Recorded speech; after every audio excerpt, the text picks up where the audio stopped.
Shirts for quality and style that you can count on.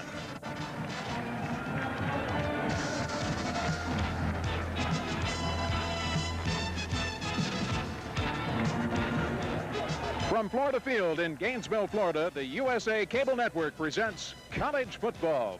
Today, the Gators of Florida meet the Tigers of LSU. Good afternoon, everybody. This is Randy Scott along with Richard Trapp at Florida Field in Gainesville. This afternoon, the unbeaten fourth-ranked Florida Gators tackle the undefeated but unranked LSU Bengal Tigers, a renewal of an outstanding Southeastern Conference rivalry. Both teams come in undefeated for several reasons, but not the least of which is that they both have outstanding passing quarterbacks. And Richard, as a former receiver, I know that you especially can appreciate the talents of people like Wayne Peace and Alan Risher. I sure can, Randy. They're both excellent quarterbacks. Wayne Peace is off to a fantastic start. He's hitting 75% of his passes. Alan Risher today could beat Burt Jones's record as the outstanding passer and most completions in LSU history. So we've got two outstanding quarterbacks, and I think we'll see the ball thrown in the air quite a bit today. Well, the Bengal Tigers are coming in here with upset on their mind. The Florida Gators will be striving to maintain their unblemished record and hold on to that #4 Associated Press ranking. The kickoff just minutes away at Florida Field in Gainesville.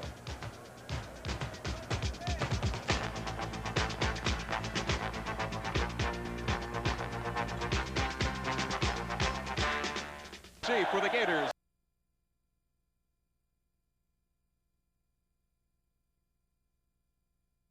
Outstanding young tailbacks who excelled in the Florida Gators win over Mississippi State last week.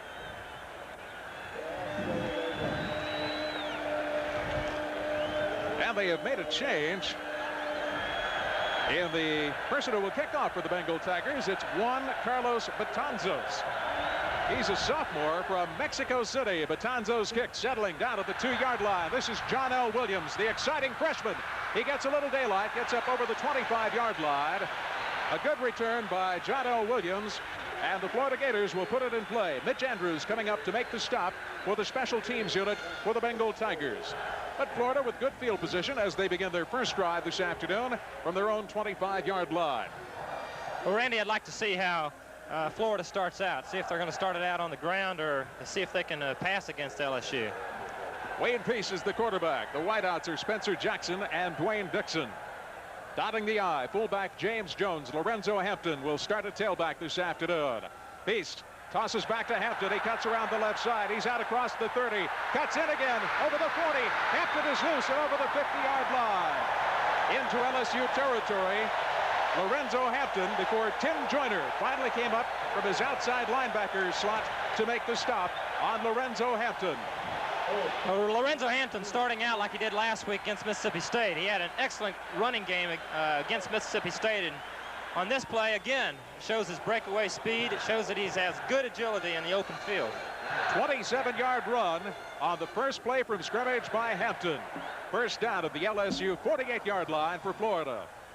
Wayne Peace, the outstanding junior, calling the signals. This is Jones straight ahead, and he is stacked up. Maybe got one. Leonard Marshall coming up strong from his right tackle spot to stand Jones straight up. I'll tell you, Marshall is a horse. He's a 6'4" senior, weighs 280 pounds, out of Franklin, Louisiana. Well, you know, the main person in LSU's defense is Ramsey Dardar, the nose guard. He's a 3 or 4 year starter for them, and he's going to bottle up the inside of the line for the running attack. Pickup of a half-yard by Jones. Second down, and let's call it a long 9 for the Gators. Just in LSU territory. Now setting up as a slot back is Hampton on the right side. Jones, the remaining back. He swings it out to Jones on the right side. In the flat, Jones breaks one tackle. He's over the 45, dives ahead close to the 42-yard line before James Britt, the captain of the LSU defense. James Britt, number 11, came up to make the stop for the Bengal Tigers. That's a play, Randy, that's worked very well for Florida throughout the season. It's kind of a flare pattern to Jones, the fullback, who's an excellent receiver in his own right. And as you can see, he showed some excellent running ability in the open field.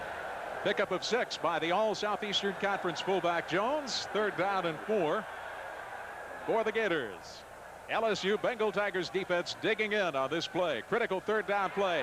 Bootleg, Peace rolling. He's got the first down and much more. Cuts back into the 25, the 20. Finally dragged down from behind at the 15-yard line. Al Richardson and Jeff Dale over to make the stop on Wayne Peace, but a big run. And I think, Richard, that was a run all the way. Well, I think he was looking for the wide receiver, Randy, on the left side. Either Jackson or the other wide receiver, but they were both covered. And Peace made a good play, made a good choice in deciding to run the ball, and he showed some speed in that running play. 25-yard gain for Peace on that run. First down, Gators at the LSU 16-yard line. Out of the I formation, Jones and Hampton. Both receivers flank to the left side. This is Lorenzo Hampton crashing over right tackle. He gets down close to the 12-yard line. He's stopped by Rydell Malanson, junior left outside linebacker. Hampton will come out of the lineup now, and checking into the Gator backfield is the exciting freshman John L. Williams, who really came into his own a week ago when the Gators defeated Mississippi State here on this field. Williams in the third quarter ran for 57 yards and a touchdown. He is exciting. Number 22 dotting the I. It's second down and 6 for Florida, the 13 of the Bengal Tigers. Peace. This is Williams straight ahead, not much. Really gang tackling the line of scrimmage. Ramsey Dardar, the big nose guard, 260. And Leonard Marshall coming up from his right tackle spot to close it off in the middle. No gain on the play. It'll be third down and 6. Randy, I think Florida's going to find out that they're going to have to run the sweeps. They're going to have to go to the outside a little bit more against LSU than maybe they have had to do against the other teams they've played, mainly because of Dardar. Big call here, third and 6 for Florida. Split backfield behind quarterback Wayne Peace. He looks to the left side. He has a man open at the end zone, and he overthrows Spencer Jackson, the intended receiver. Good coverage over there on the play by Captain James Britt, the left cornerback for LSU. That type of a play is almost impossible to defend. It's a play that Florida has scored, I think, a couple of times this year on. And all you can hope to do is that the quarterback just either overthrows him or underthrows him a little bit, because it's almost impossible to defend. Jim Gainey, the senior from Gainesville, will come in to try a field goal. They'll spot the ball at about the 19-yard line. It'll be a 29-yard effort. Gainey is 2 for 4 so far for the Gators this season. He splits the uprights. It is good. And Florida has gone on top, capping off their first drive. And a nicely executed first drive, I might say, which bogged down to the 19-yard line, but wound up in a 29-yard field goal. Florida goes on top 3-0, and we'll be right back at Florida Field for the score. The Gators 3, the Tigers nothing. A perfect egg. Or is it? Magnified 20,000 times, you see imperfections you never knew existed. Look into a car's carburetor, and you may see something you never knew existed. Dirt. Dirt that could impede your car's performance. Fortunately, you can wash dirt away before it accumulates with mobile detergent gasoline. It treats dirt like dirt. Investment that keeps performing. Datsun cars, trucks, and wagons from W.O. Bankston, #1 in Louisiana in Datsun sales. #1 in our annual clearance sale. We've sliced the prices on every remaining 82 car and truck in stock. Sentra, Stanza, 200SX, 280ZX, and all our trucks are all drastically reduced. When we have a sale, it's a real sale. When you want Datsun, remember, you can bank on W.O. Bankston. A well-executed drive by the Florida Gators, Richard. Back deep to receive for the Tigers. The kickoff from Gainey, Eric Martin, and Gary James. This one is going to go out of bounds, so they'll have a 5-yard penalty and kick it over. Goes out of bounds at about the 19-yard line. So Gainey will tee it up again from 5 yards deeper in Florida territory. And in just a few moments, we'll have our first look at an exciting LSU Tiger offense. In fact, an offense that is averaging 49 points a game in their first 2 games of the year, with handy wins over both Oregon State and Rice. The Bengal Tigers come in here with not only the leading scoring average, but also the leading scorer in the nation, a young freshman tailback named Dalton Hilliard. And we'll get our first look at Mr. Hilliard in just a moment. Randy, it looks like LSU is going to take the down where it went out of bounds. They're going to get the ball on about the 27-yard line. Really not a bad decision in this instance. I don't think so either. So the Tigers will start with good field position on their initial drive. 11:13 left to play of the first period. At quarterback, the Slidell Slinger from Slidell, Louisiana, Alan Risher. Tell you more about Risher. What an outstanding career he's had in his 3 years as a starting quarterback. Handoff to the tailback. Straight ahead is Dalton Hilliard. He's the young man we were just telling you about, and he gets good yardage out to near the 35-yard line for Florida's free safety, Tony Lilly. Comes up to make the stop on Hilliard. Tackle by Lilly. Pickup of 8 yards. And that'll bring up second down and 2 for the Bengal Tigers on their own 34-yard line.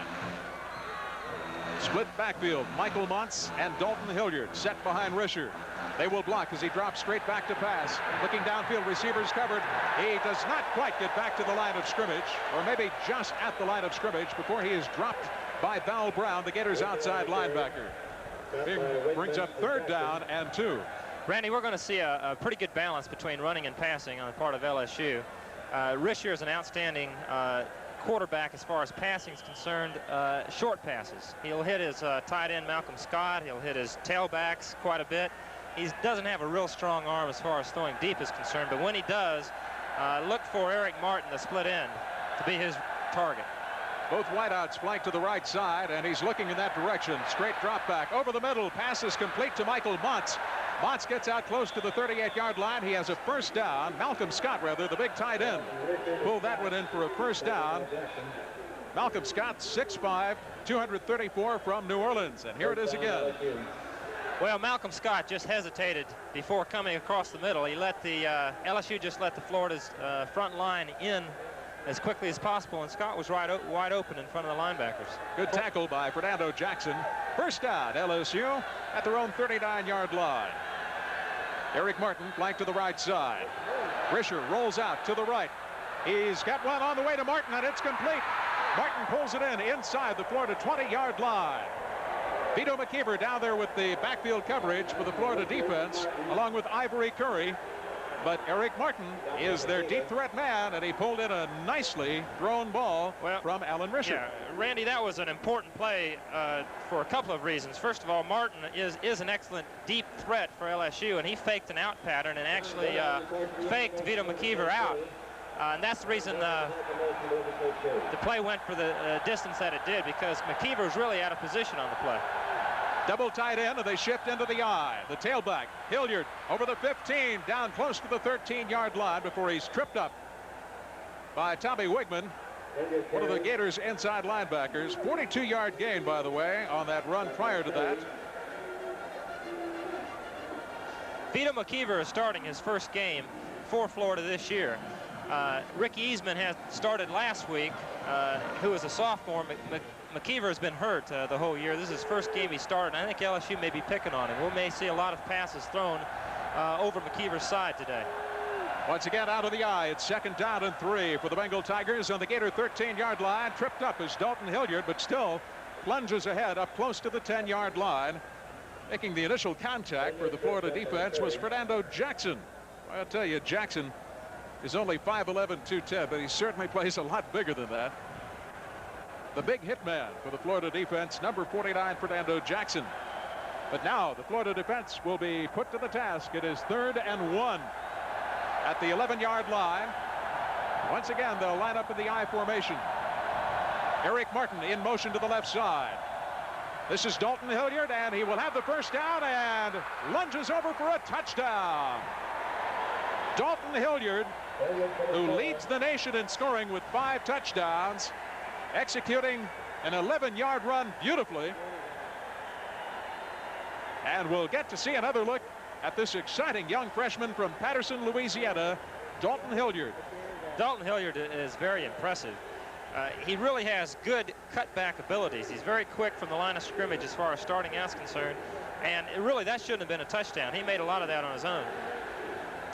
injured Gator on the field is their starting left tackle, junior Roy Harris, and that would be a blow to the Florida defensive front line if Harris is unable to continue this afternoon, Richard, because they were already thin up front, and Harris is a big, strong rock there at left tackle. He's had some injury problems all season long. In fact, missed the start of this season with an injury.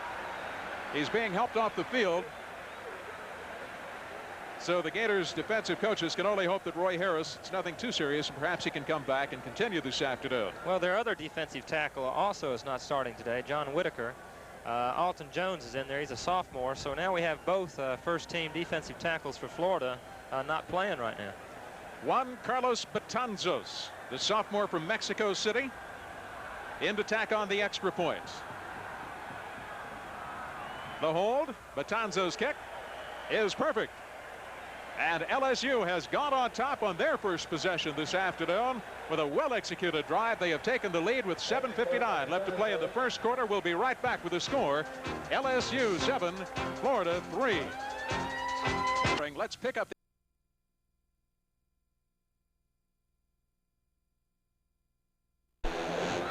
Tigers lead at 7-3. 6:29 left in the first period. Montz set behind quarterback Alan Risher. Hilliard behind him. This is Hilliard, the tailback, cutting back. He's up over the 40 to 45, and finally gang tackled. Leading the charge for the Gator defense was free safety Tony Lilly. Well, Hilliard, as we mentioned, has 5 touchdowns in the first 2 games. He has 1 this afternoon already, and he leads the nation in scoring. And as you can see from this running ability, that's a good indication of why he is currently leading the nation with 6 touchdowns. Well, Hilliard's a very good runner if he has any opening at all, and LSU's offensive line is blowing Florida's defensive line off the line of scrimmage. They moved the ball very well in their first offensive series. I'm very interested to see if they can do it as well this second time. On this first play, they sure did. Got to measure and see if Hilliard has the first down yardage. He appears to be a few inches short. So that'll bring up a second down and less than a yard for the LSU Tigers. Hilliard came out of a very small AA high school in Patterson, Louisiana. He's only a freshman, and they have another freshman who complements him very well, a runner we have not seen yet this afternoon named Gary James. I'm sure we will before the afternoon is over. Eric Martin, the wide receiver, lines up wide to the left side, and Alan Risher, who last year completed 63% of his passes in an otherwise dismal year for LSU, is operating. Hilliard this time is stacked up by Wilbur Marshall, Florida's demonic outside linebacker, number 88, who has just been absolutely sensational. All Southeastern Conference performer last year, and this year leading the Gators in tackles again with 39 coming into this game. He is awesome. He did pick up enough yardage for the first down, so the Tigers have it first to 10 at their own 47-yard line. Mike Gambrell over the ball. Risher tosses back to Hilliard. He tries to get out and just does get up over the 50-yard line into Gator territory before Randy Clark and Fred McAllister team up to make the hit for the Florida defense. Well, LSU is sure running Hilliard a lot this early in the game. LSU's philosophy, as far as James and Hilliard is concerned, is to use whoever's doing the best. And Hilliard so far is doing very well, so James may not be playing too much. Pickup of only 2. So it's 2nd and 8 from the midfield stripe. Split backfield. Risher has Hilliard again. It's complete at the 45 of Florida, and he dives forward to about the 42-yard line. Fernando Jackson in on the stop again for Florida. Pound for pound, there probably isn't a better linebacker in the Southeast than Fernando Jackson. Randy, both LSU's wide receivers were lined up on the same side of the field, and they pushed off the cornerback and the safety of Florida's, allowing Hilliard, the tailback, to kind of run a quick out pattern in front of the linebacker. And picked up, looks like maybe enough for the first down, about 7 yards. They will bring out the chains and we'll have a measurement. Coach Jerry Stonewall, Richard, felt that this offensive line was by far the biggest and most experienced. In fact, from tackle to tackle, they average 266 pounds and 6'3". They're going to be just short on the first down yardage, but they've got some horses up front. And when you combine that with awesome speed like the 4.5 speed of Dalton Hilliard and Gary James, you have a potent running game. And last year, out of the veer, as you know, Risher was forced to pass very, very often. But this year they have a running game. They've switched to the pro-I offense and taking advantage of these speedy tailbacks like Hilliard and James. Well, LSU's only lost 2 starters from last year, didn't they, Randy? That's correct. I think 2 starters, and they've picked up 2 tailbacks plus a year of experience for Risher, so they're a much improved ball club. Gator defense digs in. It's 3rd and inches, and dancing over the 40-yard line into first down territory is Dalton Hilliard again, but there's a flag on the play. And we'll wait to see what the penalty is. It was thrown at the near side of the field. Offsides is the call against Florida, so it will be a first down. LSU on the march again. Their first possession, they marched smartly down the field and covered 73 yards, capped off by an 11-yard score by Dalton Hilliard after Florida had taken the initial lead 3-0 on a 29-yard field goal by Jim Gandy. But the Tigers have a first down, and they're on the march at the Florida 38-yard line. Well, Randy, LSU's mixing up their offense quite well. They're running to the left, they're running to the right, they're hitting their tailbacks. They've hit their tight end on a pass, and they've also hit their split end Martin on a deep pass. They're really mixing up well, and I don't think Florida right now has a rhythm going on their defense. First down, Risher straight drop back. Looks to the right side, pass is complete to Hilliard, and Hilliard is free. He has one man to beat, and that's Tony Lilly, and Lilly drags him down from behind at the 8-yard line. Hilliard almost broke it for his second touchdown of the afternoon. Randy, that's a play that a lot of pro teams use. It's a tailback coming out of the backfield. He comes up to the line of scrimmage and then breaks across the middle in front of the linebackers, and Florida's defense was kind of moving over to the left. He was the only LSU receiver that was moving to their left, to Florida's right, and he almost broke it for a touchdown. It was a good defensive effort by Lilly to prevent a touchdown. First and goal for LSU. Knocking on the door at the 8-yard line. Tripped up, second man through is Dalton Hilliard, and another flag has been dropped. Roy Harris, who limped off the field a while back, has come on to make the tackle on Hilliard, tripped him up behind the line of scrimmage, and the penalty is going to be walked off against the Bengal Tigers. Florida obviously will accept deep in their own territory. Richard, LSU, many observers felt, was very underrated coming into the season. And although the caliber of the opposition in their first 2 games perhaps wasn't top 20 caliber, they certainly exploded and proved that they could play offensive football. Well, one of the most important things that can happen to a team playing teams like Oregon State and Rice is that it builds confidence for them. They came out and averaged 49 points a game for 2 games in a row, and I think they can do it against Florida today, and so far it looks like they can. Gary James is into the backfield along with Michael Watts. James, number 23, the exciting freshman. A flag is dropped. In fact, flags all over the field. It may have been the right tackle who moved on the LSU line. We'll wait and see. That's correct. Lance Smith, number 75, a little over anxious down there, and they will walk it off back to the Florida 19-yard line. So consecutive penalties now against the LSU Tigers have backed them up to the Gator 19-yard line. So far it looks like only penalties is going to stop LSU. They're looking like they can run at will against Florida or move the ball at will, either passing or running. First down and goal from the 18-yard line. Risher's pass somehow hanging onto it is Gary James, and James is decked immediately, trying to get up around the 20-yard line by Ivory Curry. Marvelous catch by the young freshman Gary James, but for no gain. Yeah, we're going to see an excellent catch by James. The pass was thrown behind him, and maybe James could have picked up some yardage had the pass been thrown good, but all he did is get back to the line of scrimmage about it. Well, Florida defensively having to make some adjustments here, and they're finding out why LSU has the best team speed in the Southeastern Conference. Straight ahead is Michael Motz. He's still on his feet. He dives over the 10-yard line.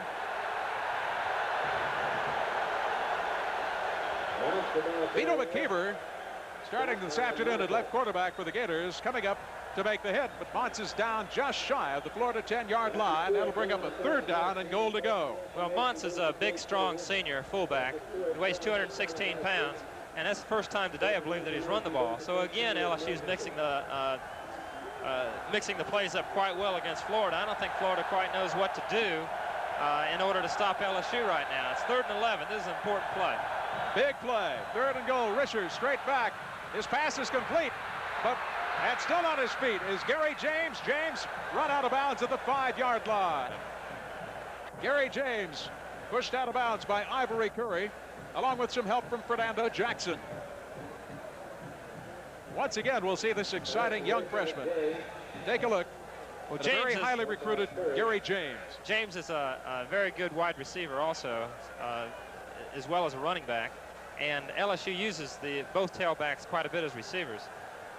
James almost scored on the play. In to attempt the field goal is Juan Carlos Betanzos from Mexico City.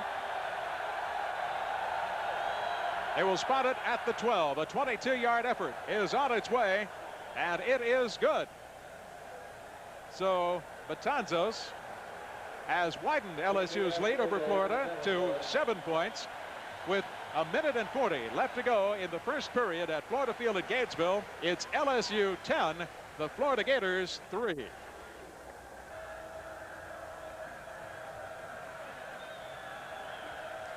Richard, we have seen 2 smartly executed offensive drives by LSU this afternoon, and they've come out of them both with points, so that is important early in the game. Betanzos' kickoff goes out of bounds. They drop the flag at about the 12-yard line, so Florida will no doubt accept the penalty and ask them to kick it over from 5 yards further back. Well, it's kind of surprising that LSU and Florida are moving the ball so well.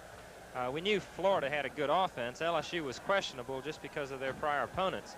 But the main reason is because Florida has an excellent defense. They have a very good defense. They held Mississippi State to their lowest, I think, rushing total in quite a while.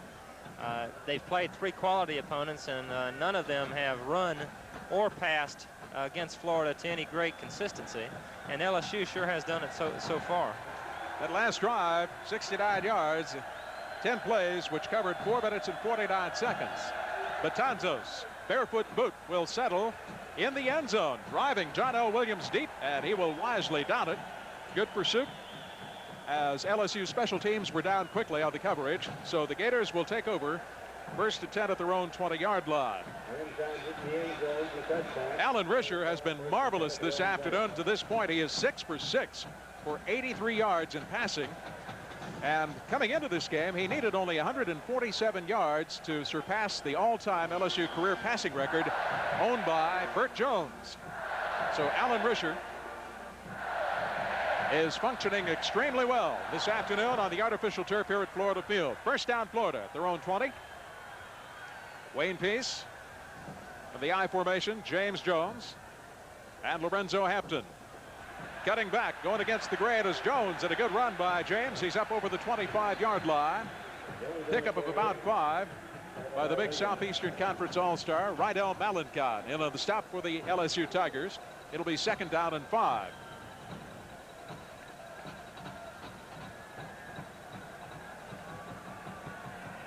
Wayne Peace, who's a management major. He's incidentally an academic all-Southeastern Conference performer off the field as well as on. 2nd and 5, again out of the eye. Now Hampton goes into the slot right. Flag on the play, swings it out to Jones. The big fullback takes on a tackler head on and gets out close to the 28 before he is bumped out of bounds. Flag dropped to the play in the Gator backfield, and that usually indicates illegal procedure, and I would imagine it had something to do with Lorenzo Hampton lining up in that slot back right formation. But we'll wait for the call. Now Hampton comes to the sidelines. Checking into the Gator backfield will be freshman John L. Williams. 5-yard mark off, so it's back to the original line of scrimmage, which was the 20. Where it'll be 2nd down and 10 for Florida. Randy, I think Florida just at this point in time just can't panic. They've got to settle down a little bit. Offensively, they're doing fine. I think defensively, I would imagine they're trying to make some adjustments right now, see what they can do to stop LSU's offense. Spencer Jackson and Dwayne Dixon both flanked to the left side. And now There's a whistle, and let's see. The referee will step in, and we'll see what the call is. Florida is going to be penalized, I believe, for delay of game. Or John Hunt, it appeared, moved, the left guard. Movement on that offensive line, and another careless error by Florida has pushed them 5 yards deeper. That'll be 2nd down and 15. They need to get to the 30 for a first down. John L. Williams coming off the field quickly. And checking back in is sophomore Lorenzo Hampton. But of course, 2nd and 15 alters your play calling quite a bit. Dwayne Dixon is flanked wide to the left side. Jackson wide to the right. Peace looks for Dixon. And the pass is batted down at the line of scrimmage by Leonard Marshall. Big Leonard Marshall, 6'4", 280-pound mountain from Franklin, Louisiana. Got his hands up just in time. Pass, he was trying to hit Peace, or rather Dixon, out here on the left side, on the near side of the field. Randy, the ball's on their own 15-yard line. It's 3rd and 15. I would be surprised, really, to see a pass on this play. We may see a draw. We may just see a running play. So they make sure there's no bad mistake, such as interception, occurs to Florida. Once again, they sent Dixon wide to the left side, deploying Jackson to the right, and Pace will go to the airs. Great drop back, good protection. Starts to break down. He lobs it over the middle. The pass is complete to his tight end, Mike Malarkey, for a first down. Well, we have not yet mentioned that Florida has a pair of outstanding tight ends, Chris Faulkner and this gentleman, Mike Malarkey. Take a look. Malarkey was open that time, mainly because Peace had a lot of time to throw the ball. The two primary receivers, I think the wide receivers were not open, and Malarkey just kept drifting across the field and raised his hands. Peace saw him, and he could have gained an awful lot of yardage if the pass not been quite so high. But as far as passing on that down, that's the reason why I'm not a coach. And I'm up here. A lot easier to be up here, I'll tell you. First down at the 35-yard line. This is Hampton. Gets 3, maybe 4 yards. Trying to sweep around right end before Bill Elko cuts him off. Time running out in the first period. We're down to 5 seconds left to play in the first 15 minutes here at Florida Field. There's the horn. And we'll be right back with the second quarter momentarily at Florida Field in Gainesville with a score. The LSU Tigers 10, the Florida Gators 3. Start of the second. A 2nd down and 6. The Tigers, after falling behind 3-0, have roared back to take the lead 10-3 over the 4th-ranked Gators. Florida trying to get out of their own half of the field. And they need 6 for a first down. Hand off to big James Jones, and the big guy lunges out over the 45-yard line. The drive and determination in the legs of this outstanding senior from Pompano Beach, James Jones. Well, you know, Randy, both of Florida's tight ends are playing now. They've been playing quite a bit, and as you can see, one of them made an excellent block on the defensive end to allow Jones to pick up enough for what looks like a first down. It's going to be close. James Jones, one of the most versatile fullbacks. Charlie Bell cannot find enough superlatives to say about Jones, number 30. He can catch, he can run, he can block. In fact, his reception, the outstanding touchdown catch, has been seen on more highlight films probably this season against Miami than any other play thus far. The one-handed grab that gave Florida that exciting opening win over the Miami Hurricanes. Well, he's going to be just short of the first down, inches. So it'll bring up a 3rd down and very short. Tough call here. Florida would certainly like to keep this drive alive. I think they only have about an inch, actually, for the first down. We may see a quarterback sneak. In the backfield, Hampton dotting the I behind fullback James Jones. Everybody get tight. 2 tight ends. Straight ahead is Jones, and he is stacked up. I don't believe he had it. That LSU defense firing off the ball, led by Ramsey Dardar, Leonard Marshall, and both of the inside linebackers, Richardson and Williams. Well, it's 4th down. In fact, he lost a few inches on the play from where they spotted the ball. So what do you do, Coach Charlie Pell? Looks like you're going for it. Do you gamble, giving LSU potentially good field position inside your own territory? Well, this shows you the confidence that Charlie Pell has in that offensive line. They are big and they are strong. Wayne Peace asking for quiet. Critical possession play here for the Gators in their own territory. This is Hampton, and he's stacked up. He leaped, and it all depends on where they're going to spot the ball. Jeff Dale coming in with a stop on Lorenzo Hampton. But it would appear in the air as though he had just enough. It's close, Randy. The LSU players are saying, no, he did not make it. And they are saying he did not, and it's going to be LSU ball. So Hampton did not get the necessary inches for the first down, trying to leap over left tackle. And it's going to be Tiger ball in Gator territory. I tell you, Randy, I don't really understand why Coach Pell didn't ask for a measurement on that. It is as close as you can get. It looks to me like it's right on the line.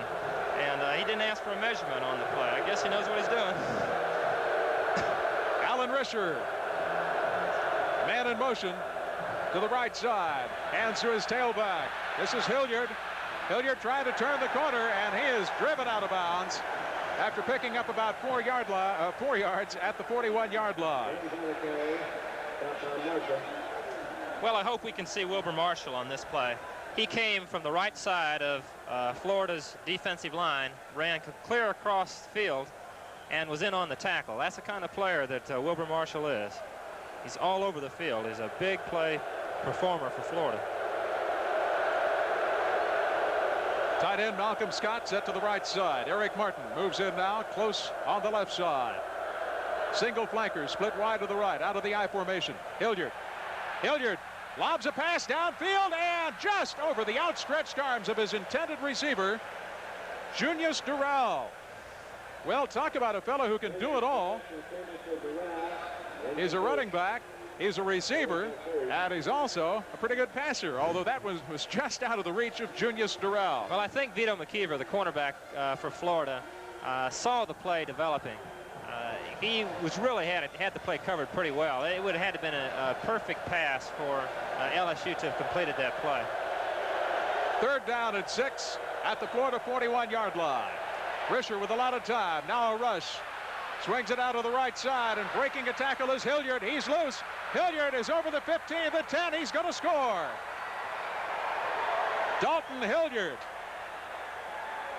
executing a brilliant run and picking up his 2nd touchdown of the afternoon, and LSU has widened its lead to 16-3. I tell you, I've seen some good running backs this year, but for a freshman especially, Dalton Hilliard has got to be one of the best in the nation. It was just a screen pass to Hilliard, and as you can see, the rest was up to him. There were a couple of very nice blocks by LSU. Juan Carlos Betanzos will attempt another extra point. The hold. His kick is true. And we'll be right back at Florida Field as the Gators will try and regroup. Suddenly finding themselves down after taking an initial 3-0 lead. The score with 13:15 left to play in the 2nd quarter. The LSU Tigers 17, the Gators 3. Points on the board. They need to make some defensive adjustments. The only time they're going to really have the opportunity to do so is at halftime. I think right now, as far as Coach Pell is concerned, they hope they can stay close to LSU. LSU's moving the ball fine. One adjustment already, and that is Bob Huco. The senior is in at quarterback, and he hands off to John L. Brown, and Brown is stacked up almost behind the line of scrimmage by Al Richardson. Well, LSU right now, both offensively and defensively, Richard is certainly controlling the line of scrimmage. Yes, they are, Randy. They seem to have a little bit more spirit, too, today than Florida. But, you know, it's still early in the ball game. They're down only 2 touchdowns. Florida is by far not out of the game. Tyrone Young is in at one wideout spot, flank to the left side. Single setback is James Jones. Wayne Peace, or rather Huco, forced to go to the air. His pass is complete to Tyrone Young out over the 25-yard line. Eugene Daniel with good coverage at his right quarterback spot, coming up to make the stop on Tyrone Young. That's only Tyrone Young's 2nd reception of the season. He's an outstanding senior, but His past couple of years, he's really been hampered by injuries. That was kind of a dangerous pass, actually. LSU's cornerback was right there up on the play, and Tyrone Young's 6'6", and I think that's the reason why it was fairly safe to throw it to him. 3rd and 4. Peace again will go to the air. His pass is batted down by Leonard Marshall again. The second time that a Florida quarterback, that's Hugo, has looked up and found Leonard Marshall's arms at his face, and he bats down the pass, and Florida will give it up again. Criswell will come into punt for the Gators. LSU leading it 17-3. And that'll turn raise some eyebrows around the nation when this halftime score is heard, if it stands. Criswell with a snap from center. This time gets off a much better punt. His last one was 24 yards at the 34-yard line. Jeffrey Dale on the return. Good coverage by the Gators as Dale only returns it to the 40-yard line. Once again, LSU will begin operating in good field position at their own 40. I tell you, Randy, I've seen Leonard Marshall on several plays almost knock down some passes. He has knocked down 2. Florida's left tackle and left guard or tight end, whoever's assignment it is to hit Marshall, has got to hit him lower. They've got to chop him down, keep him low so he can't get those hands up. Man in motion is Earl Curtis, the tight end. He sets up to the left side. Risher hands off to his fullback, Montz. Montz barrels straight ahead out over the 45-yard line. He's stacked up around the 48 by Rodney Billett. Billett filling in for the injured Roy Harris at left tackle, making the stop. But a good gain of 8 on the play by Montz, and it'll bring up 2nd down and 2 for the Tigers. Lone wide out is Eric Martin. He's flanked to the left side. Handoff to Dalton Hilliard, and once again he gets first down yardage into Gator territory, lunging down to close to the 45-yard line. Dalton Hilliard, who already has a couple of touchdowns under his belt this afternoon. Penalty is being walked off against the LSU Tigers. And apparently from the spot of the foul at their own 49-yard line. This is going to be a 15-yarder, which pushes LSU all the way back to their own 37-yard line. Offensive holding, the call. So LSU is pushed back to their own 37. It's 2nd down and 12.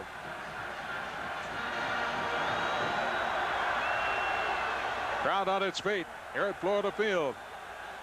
Predominantly, of course, Gator fans. Risher, straight drop back, looks over the middle, pass just overthrown for Earl Curtis, his tight end.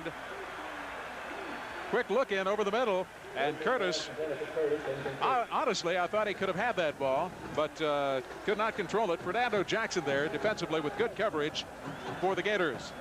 Randy, just as a student of the game, you've got to like the way LSU is moving the ball offensively. They're running quick openers, they're running lead plays, they're running screen passes, they're running deep passes. They're doing everything in the playbook. 3rd down and 12. Gary James gets the call. He's the outstanding freshman. This is Montz. Montz is stacked up at the 40-yard line by Wilbur Marshall. Marshall with help from Fred McAllister, so they come up short, and LSU will have to kick it away to the Gators. I'm not sure. Isn't this the first punt by LSU today? First performance by Clay Parker, and you might notice that he is a barefoot punter. Nonetheless, when the skin hits the pigskin, he makes good contact. He's averaging 43 yards a punt. This one coming up a little bit short, and it's going to go out of bounds. The near side of the field, let's see, they will mark it at about the 35-yard line. So the Gators, off a rather poor punt by Clay Parker, will have pretty good field position. Scores LSU 17, Florida 3, 10-12 left to play in the 2nd period here at Florida Field. Well, it appeared last week that the Gators had found the balance needed to execute a strong offense. They had good running from their tailbacks. Had, as usual, a great afternoon from fullback James Jones to complement the passing of Wayne Peace, but they just have as yet to get that running game established here this afternoon against the LSU defense. Hampton trying to turn the corner. He gets around the left side, and he's run out of bounds. Now we have a flag dropped in the backfield, and we'll wait and see what this penalty is. Gary Roll clearing the way for Lorenzo Hampton with a fine block out of the left corner. Jeffrey Dale on the stop. Randy, I think it was a fine block by Roll, but I believe they're going to call clipping on the play. Let's see. Yes, they are. Personal foul, 15-yarder. It looked to me like Roll's head was in front of the defender. Well, that was my impression on the sweep around the left side, but nonetheless, a big penalty will push Florida all the way back to their own 21-yard line. Let's watch this on the replay and see if it was or not.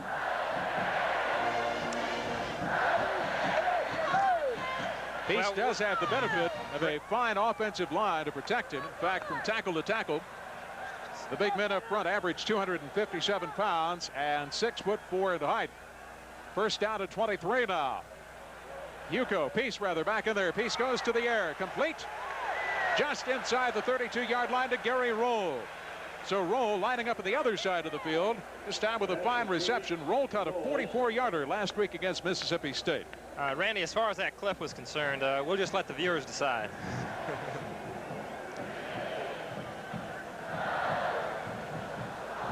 Florida's been penalized 4 times for 30 yards thus far in the contest. Second down at their own 31-yard line. They need 14 for a first down.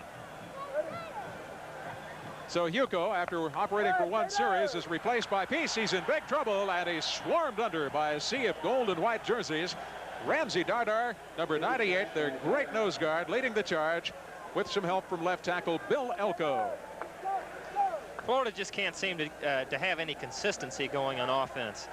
They'll make a good play, they'll make a good run, they'll get a first down, and then a penalty will stop them, or on this case, they'll get a quarterback sack that'll set them back.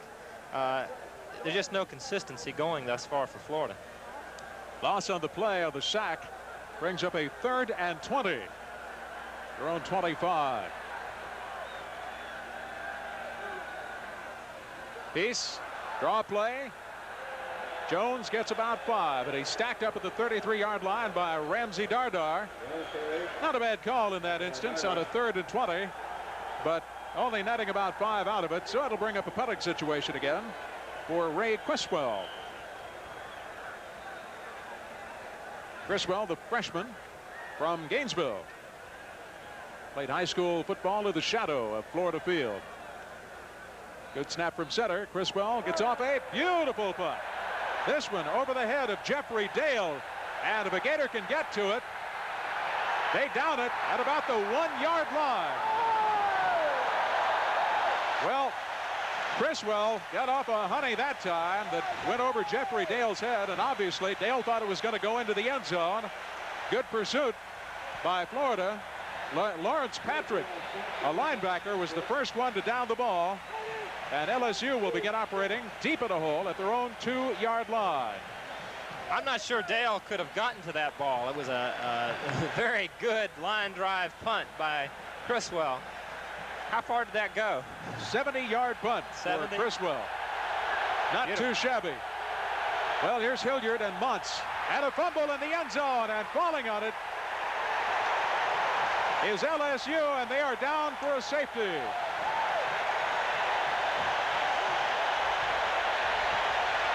Well, LSU losing the handle on the ball in their own end zone, recovering the fumble, but Florida falling on it.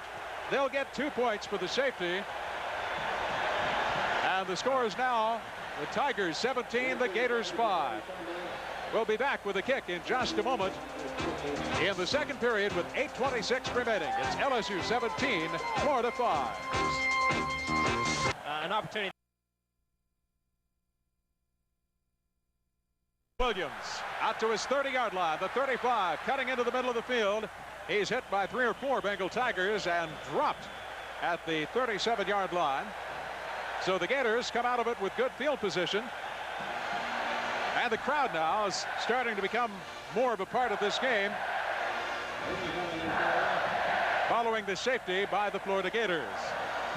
Well, I don't know why LSU's quarterback didn't get the ball on the snap. That should never happen. There shouldn't be any deviation whatsoever between the center and the quarterback, especially when it gets down on the 2-yard line. I guess the only option is to go to the single wing. 41-yard line is the line of scrimmage. Straight ahead, Lorenzo Hampton, and a good tackle. Hampton gets a couple of tough yards. Rydell Malencon coming up, number 99, from his outside linebacker spot. Randy, that play, the safety that Florida got, could change this game around. I think Florida needed some big play of some type, and this was a very big play, obviously, on the part of Florida. They didn't really even have to do anything to get it. Of course, the punt by Criswell put them back deep in their territory, and then the mistake by the center and the quarterback of LSU. Second down and 9, pickup of 1 by Hampton. Single setback is Jones. Wayne Peace through the air, pass batted down, broken up again. This time Tim Joyner, outside linebacker, coming in there. A quick slant pass over the right side, and for the third time this afternoon, Wayne Peace has had a pass broken up by one of those big, tall defenders of LSU. Yeah, I think that LSU has a good scouting report on Florida. Florida likes to throw a lot of those quick passes over the middle to the wide receivers, just up and fire it, and that's the primary way of defending it, is the defensive tackles, defensive ends getting their hands up and either blocking the quarterback's view or knocking the pass down. Same alignment this time. It is third down and 9. Peace looks to the left side, slant in, and a good reception by Spencer Jackson. Boy, I'll tell you, the timing on that play was absolutely perfect between quarterback Wayne Peace and his receiver, Spencer Jackson. And Richard, as an ex-receiver, you can certainly appreciate a play that is so critical at timing as that one is. I sure can, Randy. That's on that type of a play, timing is almost everything. It has to be thrown perfect. It has to be thrown where the receiver is not breaking stride. And Peace just threw a bullet right into Jackson's belly. It's a good play. John L. Williams checks in now at tailback. He is flanked to the left side of the backfield. James Jones blocking. Wayne Peace looks to the right sideline. Pass is intercepted and dropped, almost picked off by Eugene Daniel.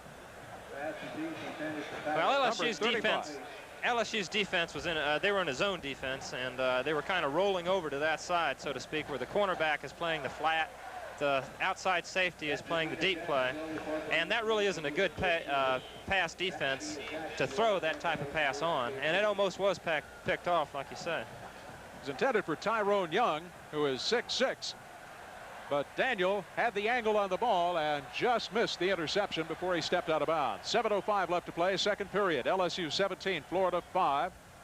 It is second down and 10 from the 44-yard line of the Tigers.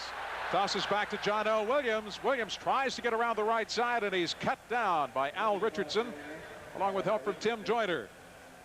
Well, Randy, you remember the Chinese Bandits, those the defense LSU used to have. They used to call them back in, I guess it was the 60s. Right. And one of the primary reasons they were so good is because their pursuit was so good. Coach Stovall kind of analogizes this year's team to the Chinese Bandits. He says their pursuit is very good on wide plays. And on that play, you could see that's what happened. LSU really moves laterally well on defense. Now they deploy Dwayne Dixon wide to the right side, Spencer Jackson to the left, and Wayne Peace will go to the air. Pass is intended for Lorenzo Hampton. There's a flag of the play. Hampton was blasted from behind. He was really jarred, but there is a penalty flag of the play. Eugene Daniel coming up to drill Hampton from behind. Looks like it could be offensive holding again against Florida, which would force them into a punting situation. That is the call, and they will step off 15 big yards, 10 rather, against the Florida Gators, almost back to the midfield stripe. Florida penalized 10 yards, holding. So they will get the down over, so it'll be third down and 6. Well, that's the 16, I beg your pardon. Interesting call. Yeah, it's the same thing that's been happening in Florida all day long. Penalties, quarterback sacks, whatever. They just don't have any consistency yet. Spencer Jackson wide to the left side, Dwayne Dixon to the right. Dixon, their leading receiver, has not caught a pass yet this afternoon. He will go to the left side. Another slant into Jackson. It's tipped and intercepted by James Britt. Britt on his feet, cuts to the right side. He's down the sidelines and into Florida territory, run out of bounds at the 35-yard line. So a tip pass intended for Spencer Jackson. Jackson could not control it. And you'll see the interception on this instant replay by James Britt, and a fine run back here. Well, there was a lot of bumping going around against Jackson before the pass was thrown. But they didn't call any pass interference on the play. And LSU's defender just made an excellent interception. It was a tip ball, and anytime there's a ball that's tipped over the middle of a pass defense, you're going to have a lot of defenders around the ball, and there's a lot of times an interception occurs. Well, the sun is shining on the LSU Tigers, but not the homestanding Gators. And this is Gary James sweeping around right side and getting down close to the 30-yard line before Tony Lilly came up from his free safety spot to make the hit on Gary James, another outstanding freshman tailback. Randy, on that last pass interception again, Wayne Peace, the only criticism that he's had that I know of the last couple of years, that he forces some passes over the middle, and I think on that play that pass was forced. He was not in the open. This time James is dragged down behind the line of scrimmage, back around the 33-yard line by Fernando Jackson, firing through. Boy, I'll tell you, LSU speed on the sweeps is absolutely frightening, with guys like Dalton Hilliard and Gary James coming around the corners. They've got a couple of good guards up front who get out and make those blocks, Kevin Langford and Mike Turner. Loss of one on that play. It is 3rd down and 3. 5:09 left to play in the second quarter. Out of the I formation. Risher has everybody in tight. Eric Martin, flanker to the left side. Straight ahead is Montz. Flag on the play. Montz lunging down to the 26-yard line. He will have a first down, but it may be a procedural call against the flanker, Herman Fontenot. Number 40, I believe, was the offender. Illegal motion called on Herman Fontenot, the wide receiver.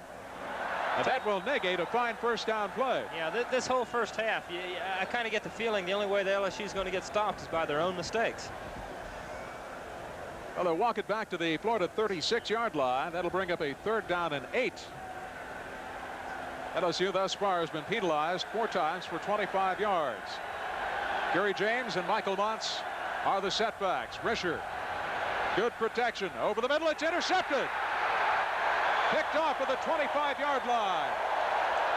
Tommy Wigman, the inside linebacker from Jacksonville, intercepts a pass intended for Gary James over the middle, and it's Florida's ball on their own 25. Well, Risher just overthrew James. James was coming across over the middle like they've thrown a couple of passes to the tailbacks today on, and he just threw it right into the arms of Wigman. I'd like to have seen Wigman's eyes on that play. It was right to him. Thus far, Wayne Peace has passed for 67 yards in this game. And on first down, straight ahead is the tailback, John L. Williams. And he is stacked up for a little gain by Greg Bowser. Bowser, 245-pound nose guard, who backs up very nicely Ramsey Dardar.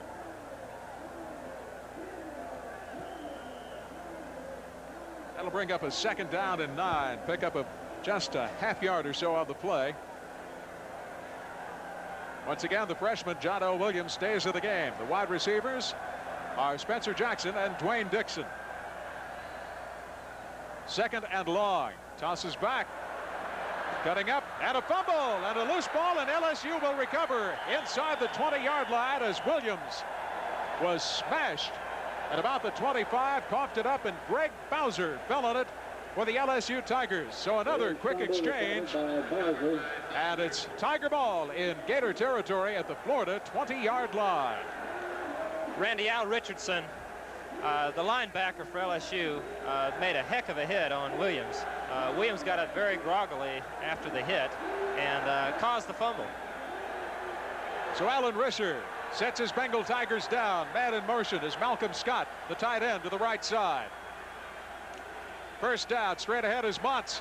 Got good room around the 15. He's at the 10. Has one man to beat, and he's finally forced out of bounds by Tiger Tony Lilly. Lilly playing it tough down there on the corner. And Montz had only Lilly to beat for a touchdown, but fortunately, Lilly, who incidentally leads the team in tackles, tied with Wilbur Marshall in that respect, comes up to save it for Florida.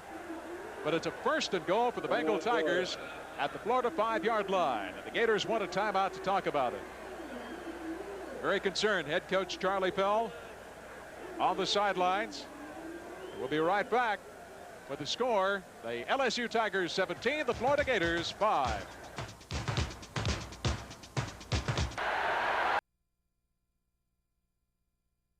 Bengal Tigers. Straight ahead is Montz, and he is stacked up, but he picks up about 3. And the Gators are claiming, yes, he did cough it up, and Florida recovers at their own 2-yard line as they unstack the bodies. Let's see who the last person up is.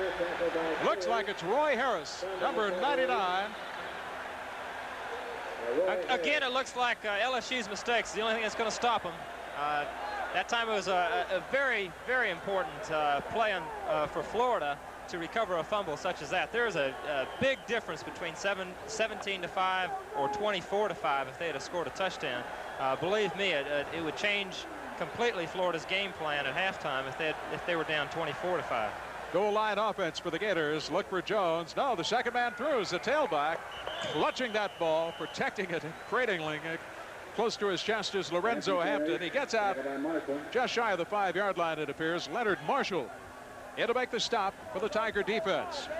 But a pickup of 3. Little breathing room, little operating room down there, and it is now 2nd and 7. 3:15 remaining in the first half here at Florida Field. In a shocker thus far, LSU has stormed out to a 17-5 win. I beg your pardon. The Gators did get a safety. This is Hampton again, and he is stacked up for no gain. Playing it tough is Rydell Malenkov, the junior from Thackeray, Louisiana. Randy, with that front defensive line of LSU's, Elko, Dardar, and Marshall, they have effectively stopped Florida's inside game. I don't know how many yards James Jones has today, but it's got to be as low as this year. Wayne Peace has requested and received a timeout with 2:40 left to play in the first half. And thus far, in what had figured to be a real passing duel between Wayne Peace and his LSU counterpart Alan Risher, unquestionably, Risher has had the better of the afternoon, getting great protection from his offensive line, and his timing has been immaculate between himself and his receivers. They have executed almost flawlessly here in the first half. Well, Randy, I watched Risher last year against Florida. In fact, I think we did the telecast last year, and Risher looks to be a lot better quarterback this year. And I think the primary reason, besides the fact that he's a year older, is the fact that they've changed to the pro set with the I formation instead of the veer offense that they had last year. That gives that allows a more varied type of an offense for LSU, and I think it's better exploits Risher's talents. Now he has a little bit more time to find the wide receivers. He can hit his tailbacks like they didn't do last year. They just have a lot better type of an offense now with Risher back there than they had last year. And of course the tailbacks for LSU gives them another dimension that they didn't have last year. It's a lot more like the LSU teams of old, very physical and a great pursuit, by the way, on defense. Lorenzo Hampton, 7 carries, 41 yards thus far. He wears number 7. And he will block as Wayne Peace goes to the air, lobs it to the left sideline, and it's going to be intercepted by James Britt. And Britt hits the ground and coughs up the ball, but they're going to rule that he was already down before he let loose of the ball. James Britt, with his 2nd interception, gives LSU good field position again. And once again, the Gator defense has to go out with their backs to the wall. First down, LSU at the Florida 27-yard line. And here's another look at Britt's interception. Well, again, LSU is in a zone defense, and the cornerback stayed with the wide receiver, as did the safety man. So there, LSU had 2 people there. Risher, the handoff straight ahead is the fullback, and he gets a couple of tough yards down around the 25-yard line. Before he is stacked up. Miles on the carry. Jesse Miles on the carry. Miles coming in with his first appearance this afternoon for the Bengal Tigers offense. That brings up 2nd down and 8. Pickup of 2 by Miles. Hilliard now shifts back to dot the I formation. Both wide receivers flank to the left side. This is Hilliard. He's explosive over the 20 down to the 15, and he is a hard man to stop, is Dalton Hilliard. Finally dragging him down from behind is left tackle Rodney Billett. Well, Hilliard is just an excellent runner. Again, he's so quick off the line. If he has a little bit of a hole like he had in this play, he'll pick up some good yardage for you. LSU relies on their sweeps, using their tailbacks, and they've done it very well today. Tigers have a first down at the Florida 15-yard line. They lead 17-5. On the sweep is Hilliard. He cuts around the left side, and he's down to the 2-yard line. Another first down for LSU on the legs of one of the most exciting freshmen we have yet to see in college football. Not just this year, but any year, Dalton Hilliard. He sure is. He's just quicker, I think, or along as being faster, as well as being faster than probably any other tailback that Florida has faced this year. And he just outruns the pressure that Florida's defense puts on him on those sweeps. First and goal at the 2-yard line of the Gators. Man in motion, almost a busted play. Hilliard gets the call. He almost coughs up the ball, but I think he recovered and fell back of the ball around the 5-yard line. He did. Wilbur Marshall in there on the stop for the Gators, jarring the ball loose initially from Hilliard. Hilliard came into this game the leading scorer in the nation, 5 touchdowns in only 2 games, and will not hurt his average a bit. He already has 2 this afternoon. And they're knocking at the door. Second down at 5 to go. 45 seconds left in the first half. Man in motion to the right side. First man through is the fullback, and he's going to be stopped. Jesse Miles gets down close to the 3-yard line. Pickup of about 2 on the play. That'll bring up third and goal. And LSU has requested and received a timeout with 35 seconds left to play in the first half. Well, down through the years, LSU leads this series between these two schools 15-11. There have been 2 ties. The series began back in 1937, and a year ago at always noisy Tiger Stadium in Baton Rouge, the Gators jumped out to a 17-0 advantage midway through the second period and held off LSU 24-10. Actually, these 2 teams have been trading victories in their home parks for the last several years. LSU had defeated Florida here 2 years ago. The Gators avenging that at Tiger Stadium last year. And this afternoon, LSU coming in here and playing like they're the home team in the first half. Randy, so far the offensive line of LSU, of course, is winning the war, or winning the battle against Florida's defensive line, especially the center, Mike Gambrell, for LSU. He's doing an excellent job on those quick openers to the fullback. He's actually moving Florida's nose guard to the right or to the left at will, it looks like. I think he's just a little bit quicker than Florida's defensive nose guard. Third down and 3. Risher will lob it in the air. The pass is complete at the goal line, and he's in for the touchdown. Dalton Hilliard with his 3rd touchdown of the afternoon. The first one came on a fine run. And here's a replay on his 2nd touchdown reception of the afternoon. Hilliard just ran just a pattern, just a straight pattern toward the flag, far flag in the end zone, and he really outran Florida's defenders again. They can't get to the ball quick enough because Hilliard's so fast, and Risher really did not make a very good throw on the play. Hilliard made a nice catch. 23-5 LSU, and Juan Carlos Betanzos steps up to tack on the extra point. He does. It's perfect.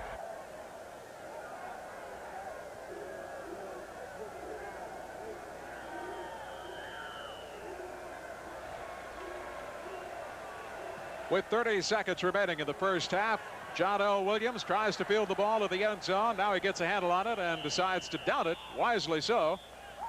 And Florida will operate from its own 20-yard line late in the first half, trailing 24-5. Boy, the Gators opened the season with impressive wins over 3 nationally ranked teams: Miami of Florida, Southern Cal, and Mississippi State. They came into this contest ranked 4th in the nation. But when this halftime score is flashed around the country this afternoon, a lot of people are going to do some double takes because LSU has dominated the first 30 minutes of play. See what Wayne Peace does with the ball with a half minute to play. He simply falls on it, and Florida will run out the clock, much to the displeasure of some of the Gator partisans in attendance here this afternoon. Randy, I hate to keep talking about team speed, but LSU's team speed makes an awful lot of difference in the game. Coach Pell was mainly concerned about LSU's speed, but when you have that extra step, that extra half step by the tailback, by the center, by the wide receivers, it makes a big difference, and it shows today in the scoreboard. Well, there's the horn, and that is the end of the first half. The LSU Tigers charging into the dressing room with smiles on their faces, and a very concerned fourth-ranked Florida Gator team going into the tunnel with head coach Charlie Bell to try and regroup.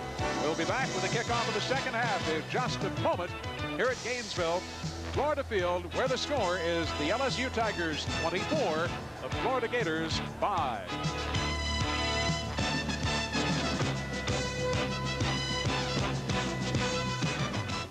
In the first half, 26 for the Gators, but Alan Risher winning the war of the airwaves this afternoon, 130 yards through the air to 67 for Florida's offense. Risher, magnificent, 8 of 11 with 1 interception. Wayne Peace, 8 of 16 for 50% and 2 interceptions for Florida.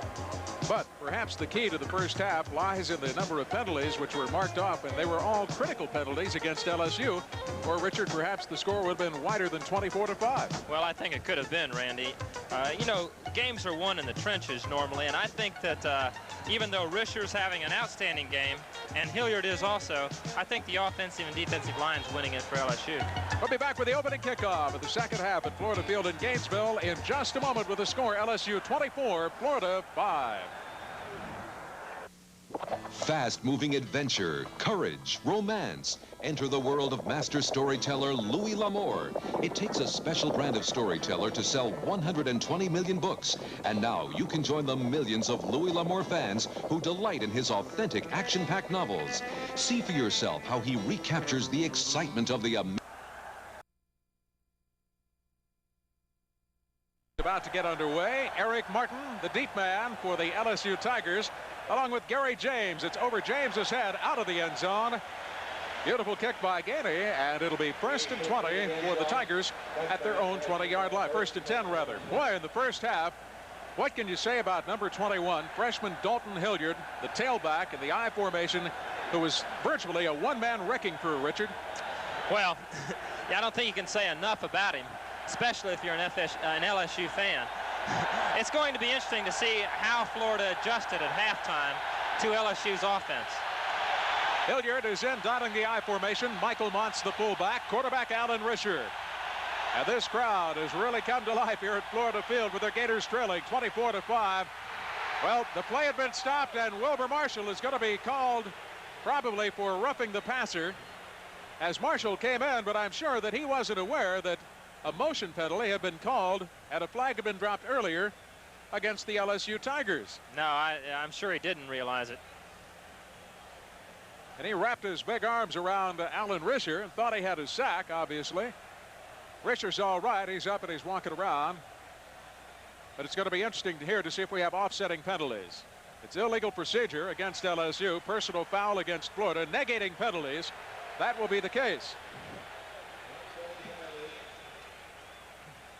So the second half starts in a rather auspicious way. It'll be 1st and 10 for LSU. Once again at their own 20-yard line. Randy, I noticed Tony Lilly, the safety man for Florida, on this last play, he was bouncing around quite a bit. He was up on the line of scrimmage, then he backed up, and then got back up again.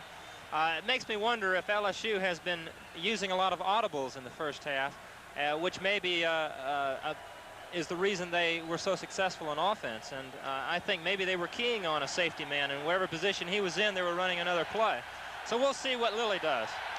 Risher had a question and asked the referee for an explanation, and having been explained to his satisfaction, here we go. 1st and 10. Tight end in motion to the right. Handoff to Hilliard again, and he's dragged down from behind. Look at Wilbur Marshall come in from behind. Number 88, first team All-Southeastern Conference performer last year. Look at Marshall. Now, he was a tight end here in his freshman year. He was converted. He's got 4.6 speed, and he uses it right here to drag down Hilliard from behind. And boy, when you can drag down Hilliard from behind, you can move. Crowd is fired up. 2nd and 10. Hilliard was stopped at the line of scrimmage.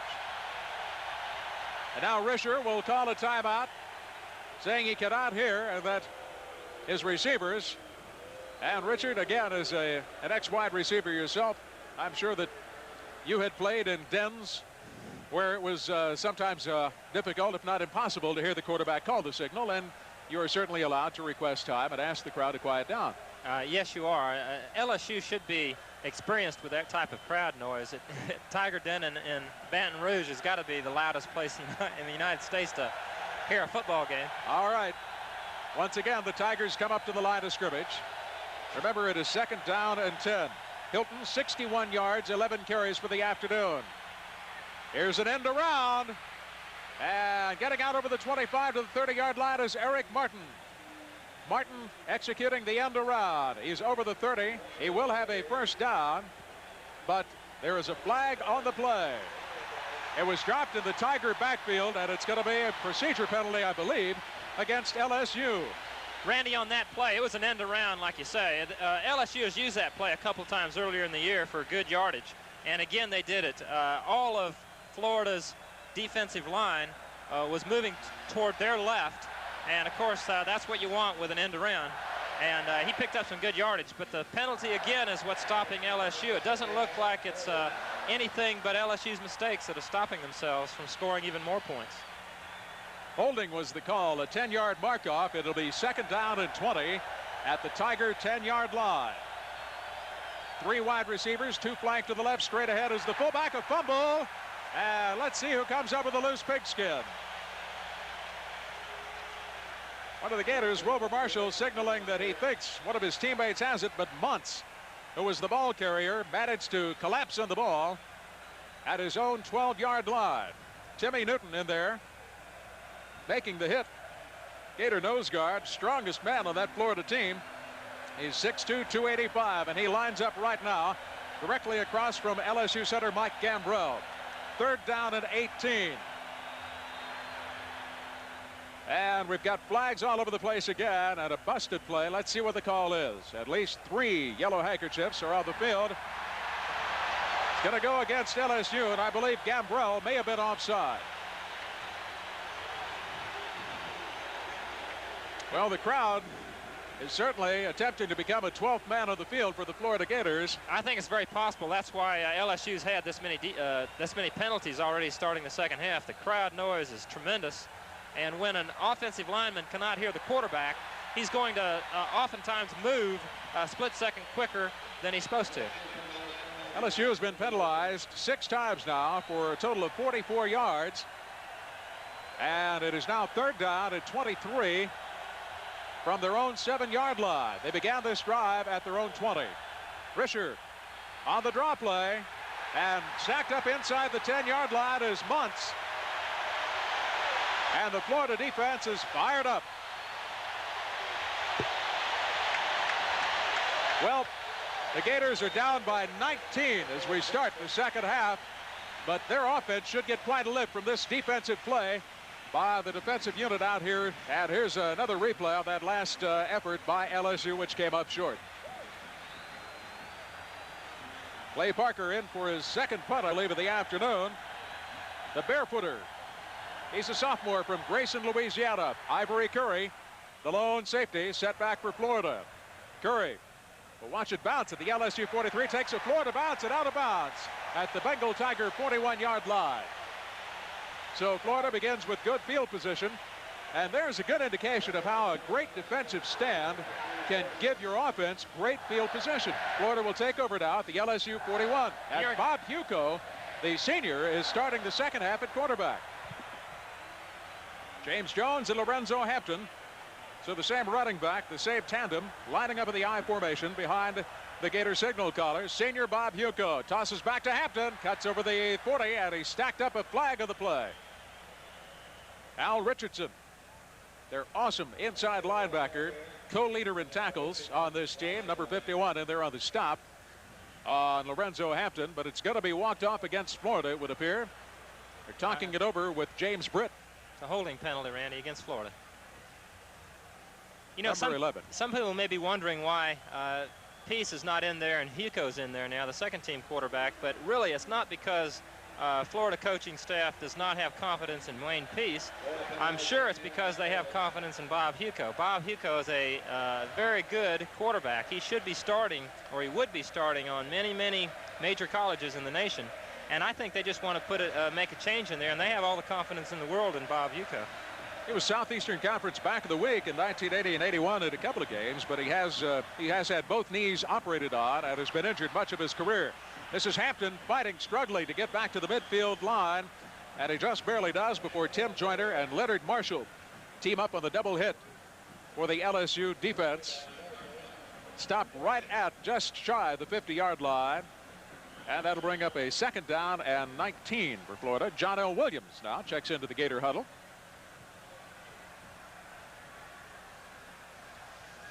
Well, Florida's got good field position. They really need to put some points up on the scoreboard pretty quickly here in the 3rd quarter to get back in the ball game. Hugo, as you can see, is a lefty, and he tries to put it up for the first time. He's fighting to get back to the line of scrimmage, and he drags Rydell Malancon with him over the midfield line just into LSU territory. That'll bring up a 3rd down and long for Florida. In fact, they'll have about 17 to go for a 1st down. Bob Hugo's brothers Eric and Alex both played here for the Florida Gators, perhaps when my broadcast partner was a Gator receiver here. Well, actually, Eric was there about 3 years after I was. I helped coach Florida's team a couple of years, and Eric was one of our receivers. Hugo, a very solid player when he is healthy. And he is. He's just playing behind an outstanding junior. Now Hugo, receivers are covered, dashing to the left, gets a pass away, and it is caught on a tip ball, and it's a 1st down for John L. Williams. A deflected pass bobbled out of the arms of the intended receiver, and John L. Williams turned around and found it in his hands. Jeffrey Dale was the defensive back, the strong safety there to break it up almost and come up with a possible interception, but fortunately John L. Williams found it in his arms for the 1st down. Well, Bob Hugo really made that play. It was a busted play. The wide receivers were not open. Hugo moved up in the pocket and then moved over to his left, and he had an open field, and the defenders had to come up to see if Hugo was going to run the ball. And he made the pass, and it was a good play. I was looking at the run down marker, obviously, and they're still about 9 yards short of the 1st down. So in the punt is Roger Sibbald. Sibbald trying to hit the coffin corner, and it's just a little too long. It carries into the end zone. Spencer Jackson chasing it down. But LSU will take over on the touchback at their own 20-yard line. It's easy to look down and sometimes pick out the wrong down marker. I thought he had 1st down yardage, but in fact he was still 9 yards shy of the 1st down. 9:51 left to play. I tell you, you look at Dalton Hilliard, and Richard, you can't help but think of a great Auburn star named James Brooks. He reminds you a whole lot of an outstanding tailback at Auburn in James Brooks. 1st down, LSU at their own 20-yard line. Montz and Hilliard, and decked for a 10-yard loss by Wilbur Marshall. Blitzing in from his outside linebacker spot was Alan Risher. Well, nobody touched Wilbur Marshall on that play. He just came on in, and he did what he does best, and that is sack the quarterback for a loss. That type of play has got to fire up the Florida's defense. Those are very, very important type of plays to have when you're down 24-5. You need something to keep your spirit going. 2nd down, 18 at their own 12-yard line. Hilliard on the toss back from Risher. Cuts back.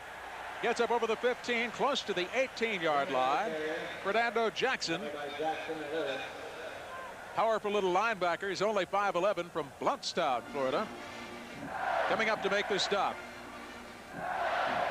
Fernando Jackson was the defensive player of the game last year when Florida battled Georgia in their annual rivalry match in Jacksonville. He is an outstanding inside linebacker, senior. It is 3rd down and 12, pickup of 6 on that last play. Same backs, this time a split backfield. Risher puts it up over the middle. It's complete to his tight end, Malcolm Scott. Scott has a 1st down and more. Forced out of bounds along the far sidelines and around the 35-yard line by Freddie McAllister with help from the left quarterback, Vito McKeever. Randy, LSU's used that play earlier in the ball game. It's a delay by the tight end, Malcolm Scott. LSU sent their running backs deep, and the linebackers had to pick them up. Of course, the wide receivers were going deep, and the tight end just kind of delayed across the middle, and there was no one there. Scott is a dandy all Southeastern Conference performer. Here's Montz, the fullback, over the 40, out close to the 41-yard line. Good pursuit that time by the left side of the Gator defense, who came up to shut it down after he picked up a couple of yards. Once again, Freddie McAllister and Fernando Jackson in there to knock heads with Michael Montz. Randy, that was a big play by LSU. Florida had them deep in their own territory again. Florida would have had good field position if LSU had to punt. Now they've picked up the first down. They have some breathing room. I would not be surprised to see them pick up at least a couple more first downs. From their own 40, it's 2nd and 6. Hilliard is loose around the right end, and he's going to be dragged down after picking up maybe 2 yards. Randy Clark, the strong safety, and Alton Jones, the Gators' right tackle, coming in to cut Hilliard off at the pass that time. What an afternoon he's had. First half, 61 yards on the ground, 80 yards through the air, and 3 touchdowns. That's a pretty awesome afternoon for any running back. Sure is. That's a good, awesome season for some running backs. Junius Corral is flanked wide to the left side. Eric Martin to the right. And Risher will put it in the air. Being chased, getting pressure, lobs it down the sidelines, and I think he threw it away. Eric Martin was in the vicinity, along with Tony Lilly, the Gators' outstanding free safety. But that will force LSU into a punting situation. And again, an appreciative crowd here in Gainesville is on its feet, exhorting its defense. Rather, I should say applauding its defense for a fine effort against LSU. Ivory Curry, the deep setback. Curry, an outstanding punt returner. He's been a starter here since 1980. Very wise veteran. One of the top kick return men of the Southeastern Conference in 1981. Signaling for the fair catch. He falls down and holds onto the ball at his own 17-yard line. A fine punt that time for LSU's Clay Parker. Will put Florida at something of a hole back at their own 17. We'll be right back in the third quarter with the score: LSU 24, Florida 5.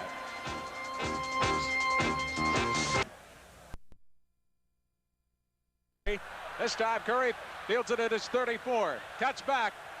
There's a flag on the play. We may have a clip. Curry is dropped near the far side of the field, out around the 38-yard line, by Bill Elko, along with Timmy Joyner. But a flag was dropped, and we may have a clip on the run back. I think that's what they're going to call. That's it, a personal foul, clipping on the Gator return team.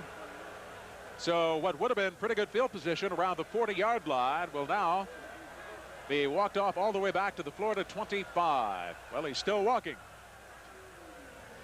Well, they spotted at the 21-yard line. Now the Gator backfield, and Florida really trying to ignite something here offensively. John L. Williams, the freshman tailback, and James Jones leading the way, the big, outstanding senior fullback, all Southeastern Conference performer. Greg Bowser checks in at nose guard for the LSU defense. Across from center, Phil Bromley. Hugo drops back with his left arm, fires it out, completed the left side to John L. Williams. Pretty good pickup on the play of about 5 at the 26-yard line. Rydell Malencon coming up to make the hit on Williams. Randy, even though it's still the third quarter, time is going to become a factor very quickly for Florida. They've got to put some points up on the scoreboard. They're more than 2 touchdowns down. It's extremely difficult to score 3 touchdowns in 1 quarter, so they need to come on up pretty quickly here and score. 2nd down, 4. Yuko gets decked, and he gets a pass off, but Dwayne Dixon just over his outstretched arms. Could not quite control the ball. Dixon, who is 6'2", has pretty good height, and he used every inch of it to try and get up in the air and pull that one down, but he could not control it. Good defensive coverage down there, incidentally, by Jeff Dale. So Hugo is now faced with a 3rd and 4 situation. The ball remaining at his own 26-yard line. Charlie Pell in his 4th season coaching here at Florida. Overall, his Gator teams are 18, 19, and 1, but you have to weigh that with the fact that the first year they went 0, 10, and 1. Hugo 5 out of 8 through the air, and he'll put it up again. He's under heavy pressure, gets away from it, gets a pass away. It's almost intercepted, and I believe it's, no, they really trapped the ball. They roll a trap on tight end Mike Malarkey. And I tell you what, let's take another look at that one to Malarkey. He did. That was a close play, but I think it was a good call. Tell you, they're rushing Florida's quarterbacks very good. And it's tough to, you know, they don't have much time at all to throw the ball. And it's very difficult for both Peace and Hugo to come up with a good passing attack. Ray Quizwell standing back on his 15. Booms one. The deep man is Jeffrey Dale. And this one Dale will allow to roll inside the 5-yard line, and this one's going to carry on into the end zone. So it'll be a touchback, and LSU will have the ball first down at their 20-yard line with 2:18 remaining here in the third period. We'll be right back with the score. The LSU Tigers 24, Florida 5.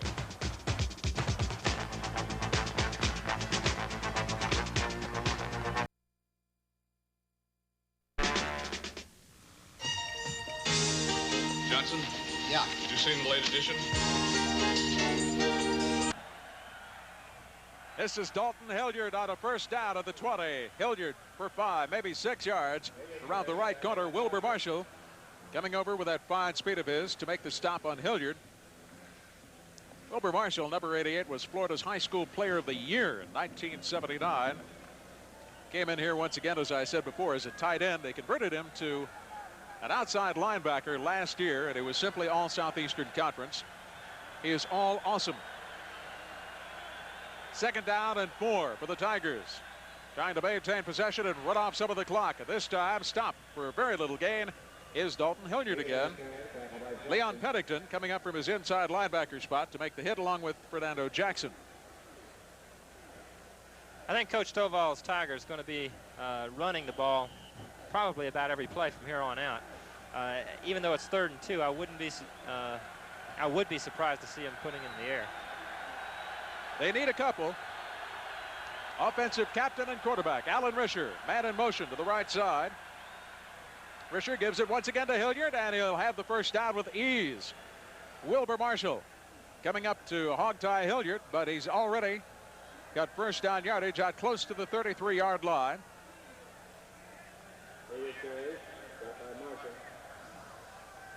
With 1:05 left in the third quarter, the Tigers maintain possession and keep the drive alive at their own 34-yard line. Now Wilbur Marshall is coming off the field, and Pat Miller, a freshman, is coming in to give him a blow. I formation.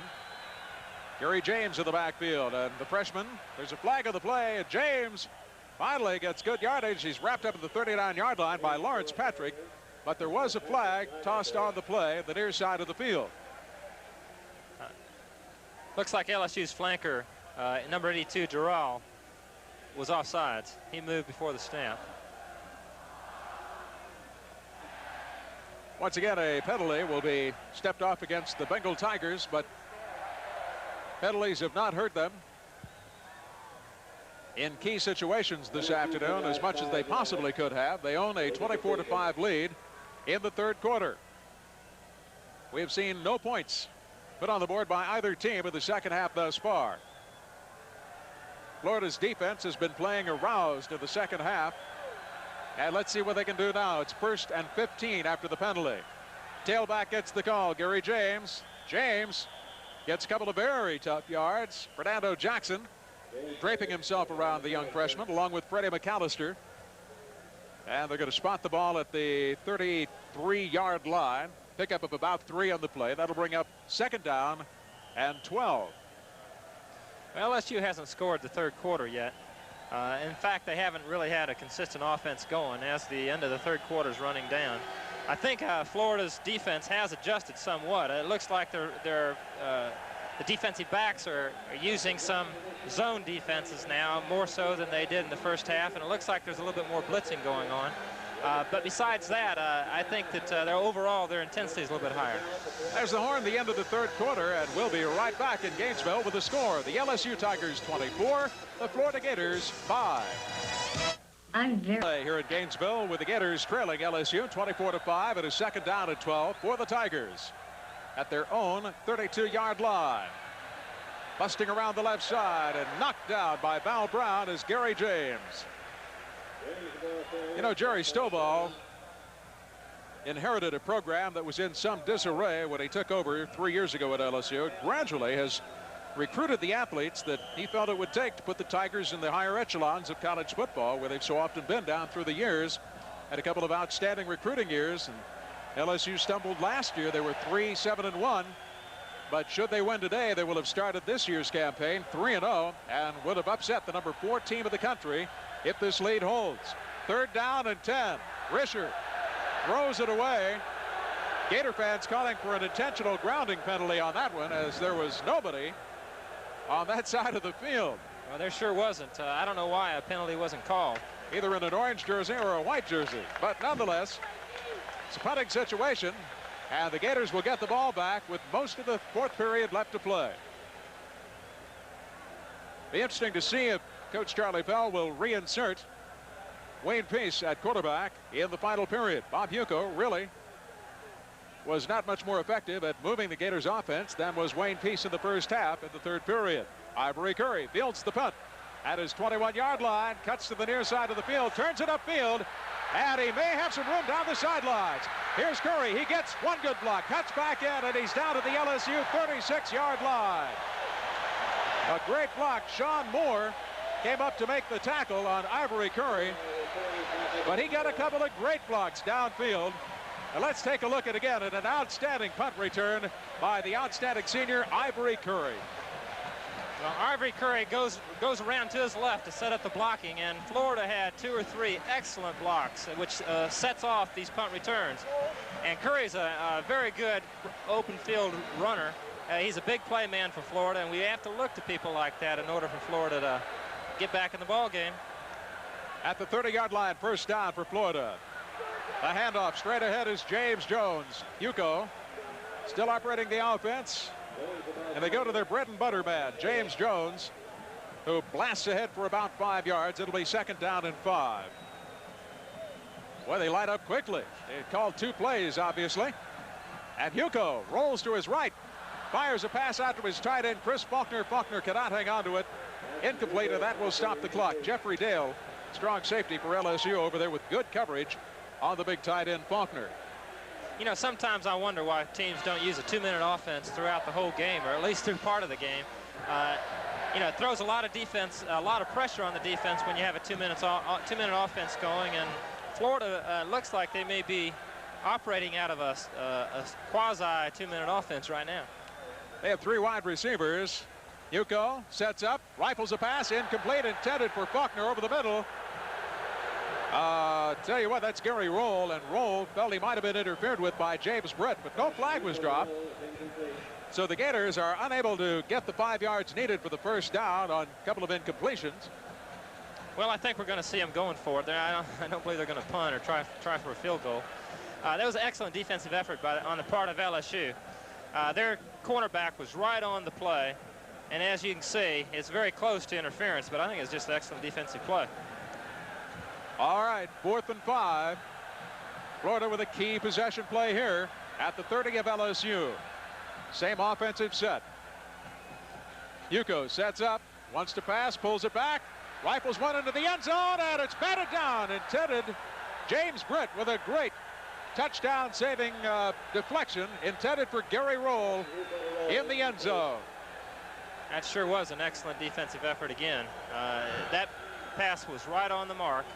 And if it wasn't for the LSU's cornerback, it could have been a touchdown. So the Tigers take over at their own 30-yard line, leading 24-5. And once again, LSU has an opportunity to mount a little drive here and run some time off the clock. 13:23 to play. James and Muntz, the setbacks. This is Gary James, the young freshman, gets out to the 33-yard line before Alton Jones. Number 67 comes up. Jones, by the way, has 2 brothers on this team. Offensive tackle Vince and an incoming freshman named Rodney Jones, all out of Tampa Plant High School. But apparently it's going to take more than the Jones boys this afternoon to pull this one out for the Gators. It's going to be 2nd and 6 for the Bengal Tigers. Risher all the way at quarterback. Sets up. Over the middle, it's intercepted. Picked off by Wilbur Marshall, and Marshall is dragged down from behind by Alan Risher, the man who threw the pass. Well, Wilbur Marshall comes up with his first interception of the season. Well, that was thrown right into Wilbur Marshall's hands, but it's funny, you know, Wilbur Marshall seems to be right there at the right spot every time, and if it wasn't for Risher's tackle, he could have gone all the way. Wayne Peace back into the huddle now, guiding the Gator offense. They will have a first down at the 18-yard line of LSU. Boy, Risher would love to have that one back. Wilbur Marshall, a demon on defense for the Gators. Setting up an opportunity here, perhaps. Peace tosses back to Lorenzo Hampton. Almost tripped up behind the line of scrimmage. Reverses field. Tries to get back upfield and make something out of it. And he is slammed down by a horde of gold and white jerseys. Tim Joyner leading the charge, along with Leonard Marshall. I tell you, Randy, it's somewhat surprising that LSU threw the ball on that last interception. I really think they could run the ball and basically run enough time off the scoreboard to where Florida could not get back into the ball game if they had just picked up a few first downs on the ground. But you know, that's what happens. You put the ball up in the air, it's either a first down or it could be an interception. John L. Williams in for Lorenzo Hampton. Split backfield with James Jones on the left side. They will set up to block. Pass is complete over the middle to Dwayne Dixon. And it's it's shy of the first down. It's to the LSU 15-yard line.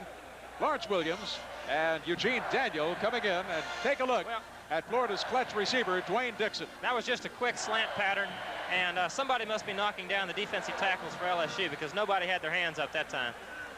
Chris Faulkner, the big tight end, checks into the huddle. Checking out. We have two tight ends in now, both Malarkey and Faulkner. John L. Williams, the tailback, checks out. Single setback is fullback James Jones. Double tight end formation, 3rd down and 7. Fakes to the fullback. Peace rolling. He's in trouble, and he's going to be dropped for a big loss back at the 23-yard line by Leonard Marshall. LSU's defensive line is fired up. They're coming off the ball, and they're coming after. They're just laying their ears back and firing up. Well, Leonard Marshall's playing an excellent ball game today. He's a senior, 6'4", 280 pounds, and I tell you, I think Wayne Peace felt him that time. Well, interesting call here, 4th and 15. It's going to be field goal time. Could be a fake field goal now. Jim Gainey, because the holder, remember, is quarterback Bob Hugo. Gainey lines up. Hugo will spot the ball at the 30. Here's Gainey's attempt from 40 yards out, and it is no good. Wide to the right side. So Florida presented with a pretty good opportunity on the interception with a first down at the LSU 18. Comes up empty with 10:29 left to play, and the score remains the LSU Tigers 24, the Florida Gators 5. We'll be right back.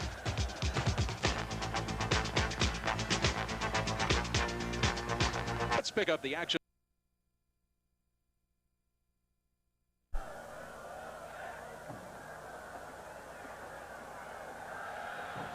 First down, Florida at the LSU 48-yard line. James Jones and Lorenzo Hampton behind quarterback Wayne Peace. And the junior hands it off to his fullback, and Jones has got some room.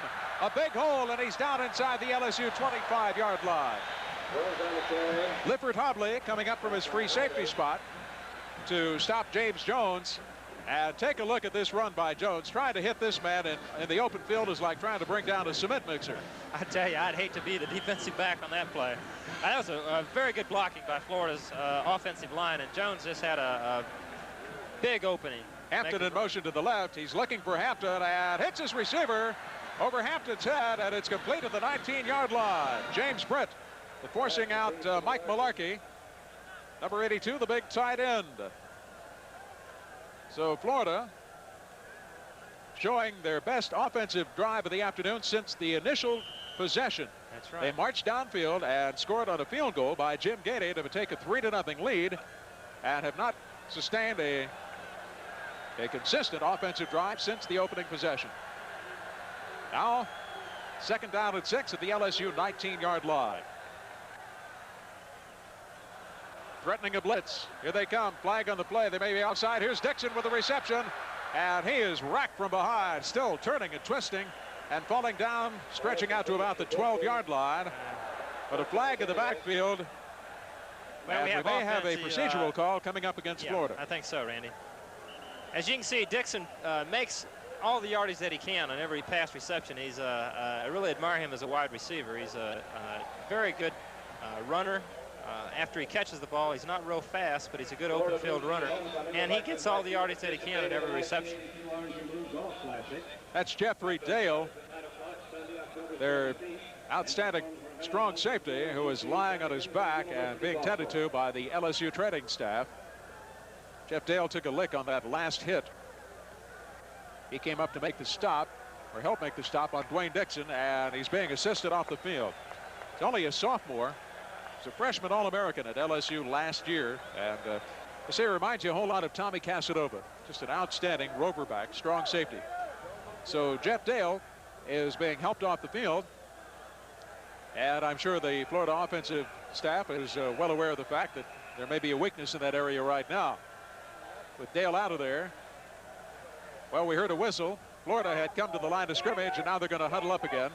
Well, they have to wait until Jeff Dale gets off the field, I believe. Randy, you know, it's funny. Florida's in their, I guess it's what they call their 2-minute offense. It's in their hurry-up offense, and they're moving the ball well. I really think that maybe they should have tried that a little bit earlier in the ball game, start of the fourth quarter or so. But a lot of their plays in their 2-minute offense are over the middle of the field and doesn't stop the clock. That has hurt them also. He's under a big rush, gets his pass away, and we've got interference downfield as Dwayne Dixon was bumped along the left sideline. Wayne Peace was drilled the moment he let go of the ball, but we're going to have an interference call on Eugene Daniel, who was defending against Dwayne Dixon. Take a look at it. Yeah, you can see that was a good call. He just got bumped way before the pass got there. So an automatic first down coming with the pass interference call. It'll be first and 10 at the 13-yard line. It's 24-5, LSU leading in a stunning football game here at Gainesville this afternoon over the 4th-ranked Florida Gators. LSU coming in undefeated but unranked, but averaging 50 points a game. Here's Hampton. Pitch out to the left side, and he's knocked out of bounds after picking up about 3 at the 10 by Rydell Malencon. That'll bring up a second down, and let's call it 8.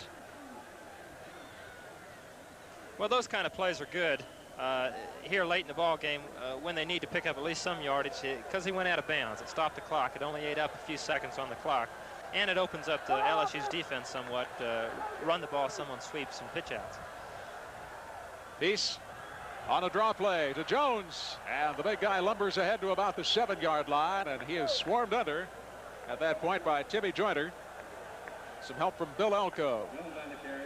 So critical call coming up now, 3rd down at about 4. They spot the ball at the LSU 7. Clock down to 6:15. Peace quickly into the corner of the end zone, and the pass is tipped, and he cannot control it. Spencer Jackson, the intended receiver. And once again, excellent defensive coverage by the quarterback, James Britt. It sure was. It was just a perfect position on a play like that.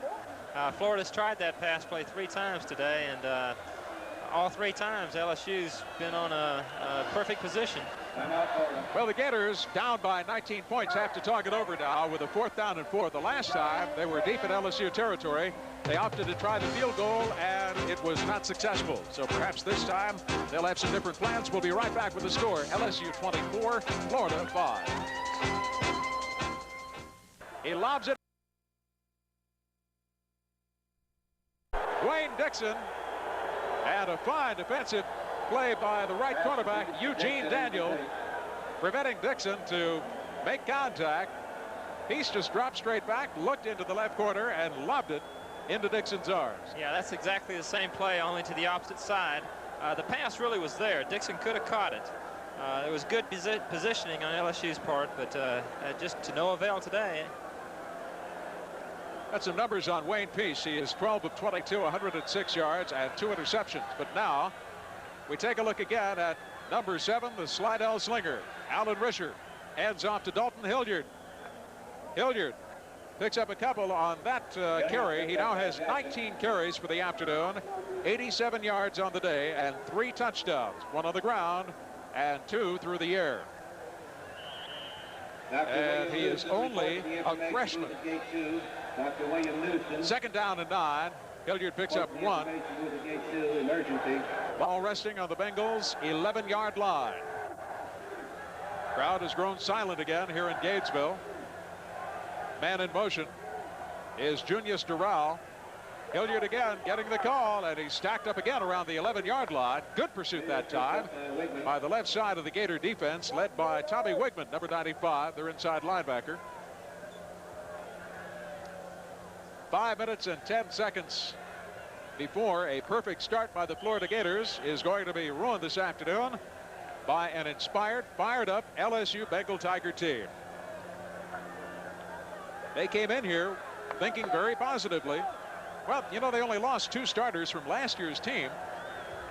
So except for the freshman tailbacks, there's a lot of experience on this team. And here's one of those freshmen right now, Hilliard, again, cracking right up through the middle, getting out to around the 15-yard line. Jackson and Tony Lilly in on the stop. Well, you talk about a performer defensively. He's going to be shy of the first down, and that'll bring on the punting team, and Florida will get another crack at it. If Wilbur Marshall is the heart and soul of this Gator defense, Tony Lilly is certainly the backbone. Outstanding free safety. Charlie Pell says he has never coached a finer free safety in all of his years of coaching collegiate football. That's quite a compliment. Ivory Curry drops back deep to field the punt of Clay Parker.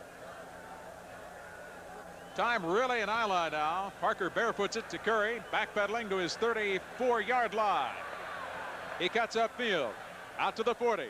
Gets one good block and gets out close to midfield. Another fine return by Ivory Curry.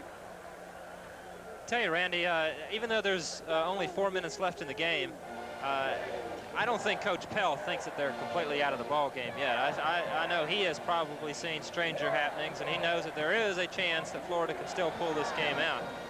I think you would have to be an eternal optimist to think that. But still, I think Coach Pell feels they're still in the ball game. They still have a chance to win it. Florida. 3 wide receivers. Handoff instead to Jones. Jones does not quite get out of bounds. That won't even stop the clock. But he does get down to the LSU 47-yard line. Eric Kittock, sophomore from River Ridge, Louisiana, in to make the hit on James Jones. Well, if Mike Malarkey comes back into the huddle.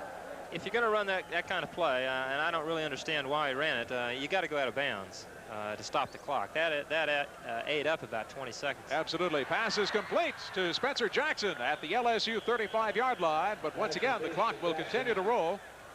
Wayne Peace on target to Spencer Jackson, who was their leading receiver last year. In fact, he tied for the Southeastern Conference lead in touchdown receptions a year ago, number 89. Now Jackson lines up wide to the left side. Peace looks to the left. Pass is complete once again to Mike Malarkey. And Malarkey gets out of bounds at around the LSU 27-yard line. Forced out by James Britt. That will stop the clock. Jeff Dale with the force out. The orange and blue has grown very quiet here. Start of the second half, the noise here at Florida Field was almost deafening. And frankly, the Gators have just not been able to capitalize on several opportunities. Interceptions, fumble recoveries deep in LSU territory. Peace with the pass complete to Dwayne Dixon. Still on his feet. And he falls ahead to about the 21-yard line. Rydell Malencon, number 99, coming up to make the stop. Fine recovery by their clutch receiver, Dwayne Dixon. Well, Randy, all LSU's trying to do is keep Florida inside the boundaries. They'll let them have these passes. That's going to eat up a lot of time off the clock. And only 3 minutes remain. Dropping back, Peace looks across the middle. Dixon again at the 15-yard line, so another 5-yard pickup. And once again, Malencon getting acquainted with Dixon out there in the middle of the field. I know I mentioned this before, but in this hurry-up offense, Florida's got a lot of plays that are passes over the middle. And it's going to eat up a lot of time, even if they make the completion. LSU's going to let them catch those passes. 2nd down and 4. Peace to Lorenzo Hampton. He will be stopped shy of the first down and pushed back to the 15-yard line. They needed to get to the 11 for the first down. Wayne Peace now 17 of 28 for 103 yards in the air. But we're down to 2 minutes and 10 seconds. Hurry up offense. 3 wide receivers. Lorenzo Hampton will aim for the sidelines, finds some daylight, and runs ahead to the 5-yard line. And did he get out of bounds at the far side of the field to stop the clock? I don't believe so. Yes, it is stopped with 2 minutes and 2 seconds remaining. So Hampton started to check out at about the 10 and saw a little daylight and picked up another 5 yards. Pretty good bit of running by the young sophomore that time. Fox starts again. Hampton in motion to the left. Peace looks into the left corner, over the middle, touchdown. Mike Malarkey, the tight end, receiving the touchdown from quarterback Wayne Peace. And Florida gets 6 back. Well, this was a good play by Wayne Peace, a good pass. Malarkey was just open right over the middle. He had to be covered by number 29, Hobley, the free safety of LSU, and Hobley let Malarkey get behind him. It may be a little too late for Florida, though. And to try and tack on the extra points. Well, it looks like Florida's going to go for 2. It's 24-11. And Peace will guide the offense in the try for the 2-point conversion. Lorenzo Hampton in motion to the left side. Peace will put it in the air to the corner. The pass is caught, and it's good. 2-point conversion.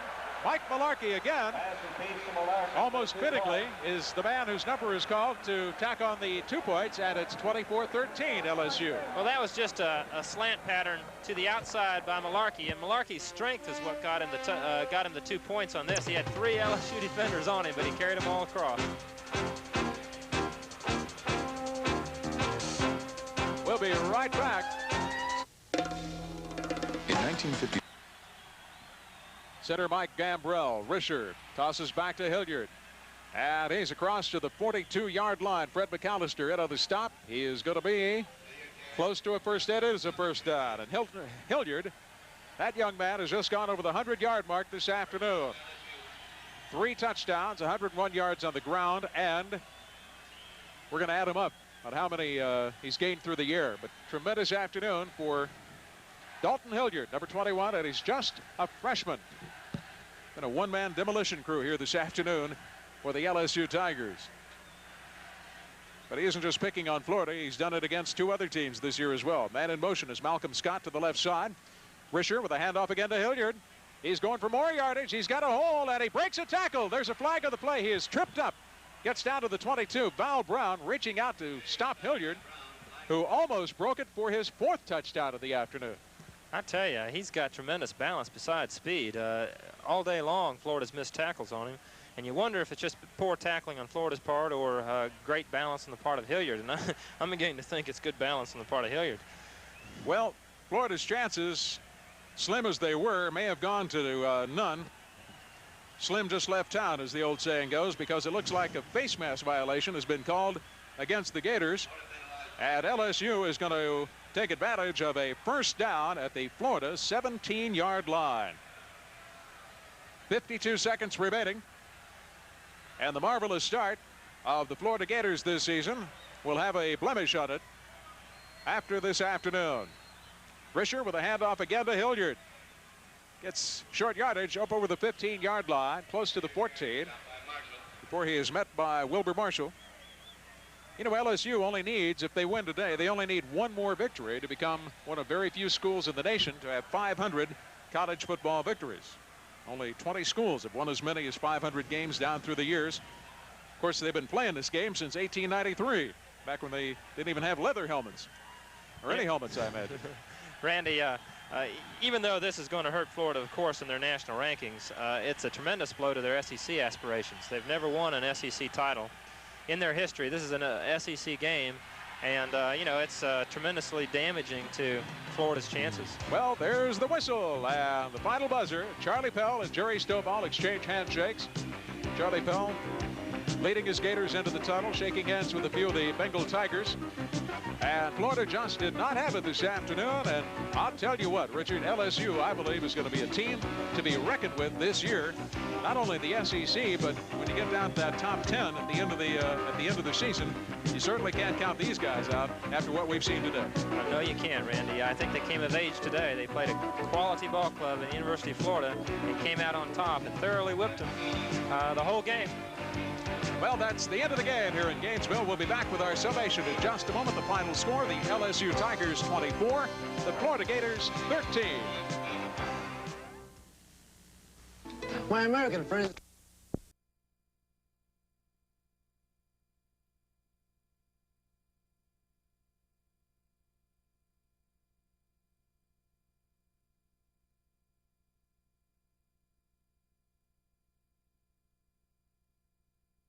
wins, then Billy's still king. Now, Lord knows what he's going to do. Now, if Morgan wins, how in the hell am I supposed to know what he's going to do? Well, I don't care who wins or loses, man. That's not my business. Look. I am not a bookie. I interest you in this food rod.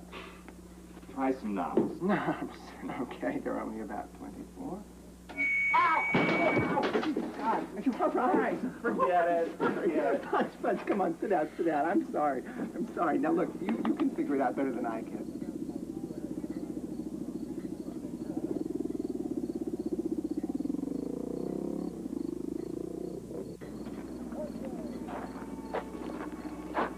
What are you guys doing? Get ready for you. I need a hack driver for tomorrow. Got anybody? Sure. Somebody from my side? On my side? We play fair. Yeah, no. Take green. Thanks.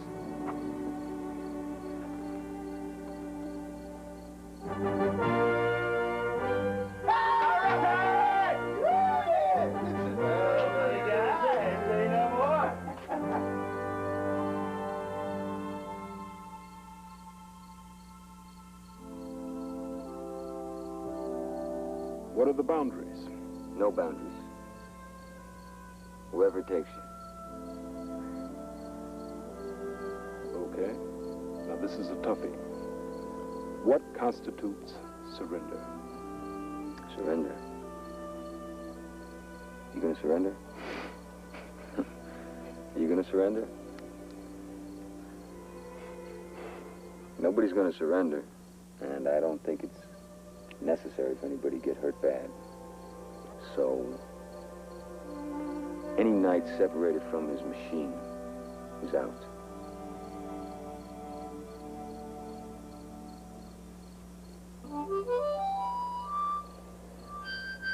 Christ. Feel like I caused the whole thing? Hey, Steve. You didn't cause anything. I caused it. That's right.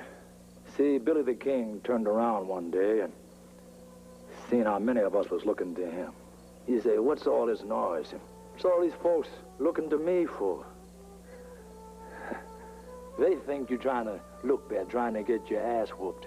They think you're some little cat trying to prove you don't deserve to be king. You're saying, in you.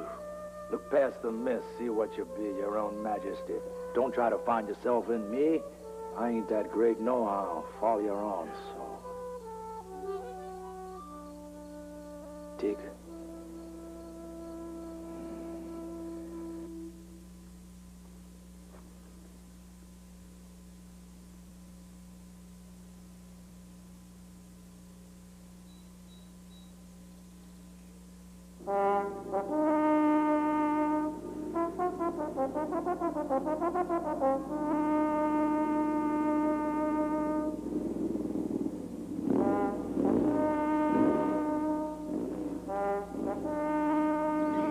For the crown!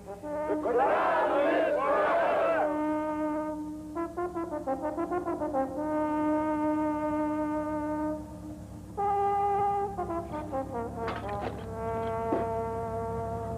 These are the weapons you have chosen. You may not draw weapons from the rack. Good luck.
your fault.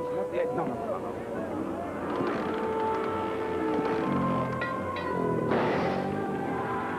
Come on, Joe, jump on it.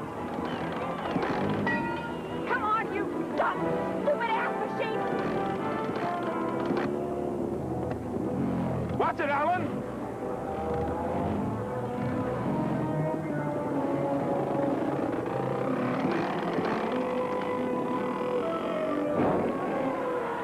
All right, forward. Yeah.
Hey, babe. Let's just keep it in the family. Basics, Morgan! You forgot your basics! Ah! Basics, Rocky! Basics!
those millions.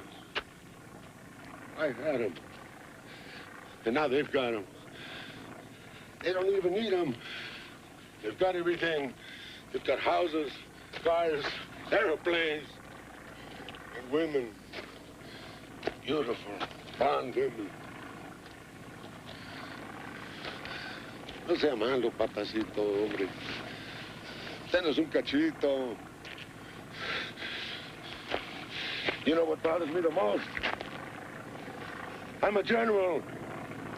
They're not even professionals.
Fear is the key to survival in this futuristic trip through terror. There is an explanation for this, you know.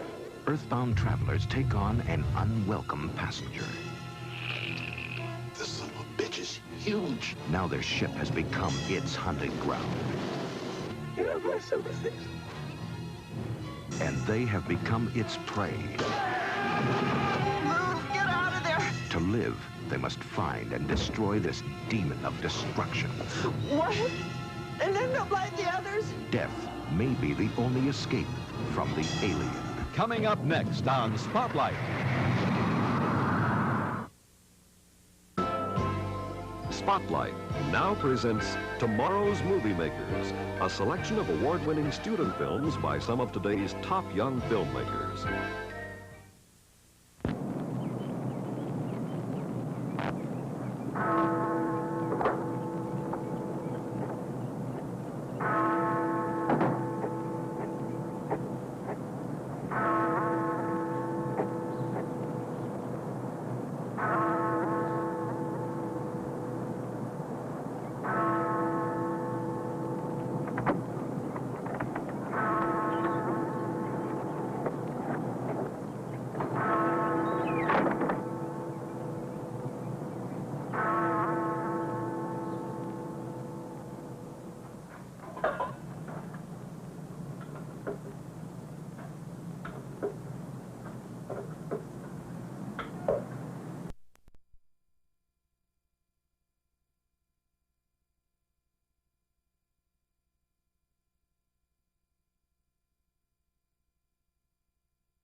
1950. Center Mike Gambrell. Risher tosses.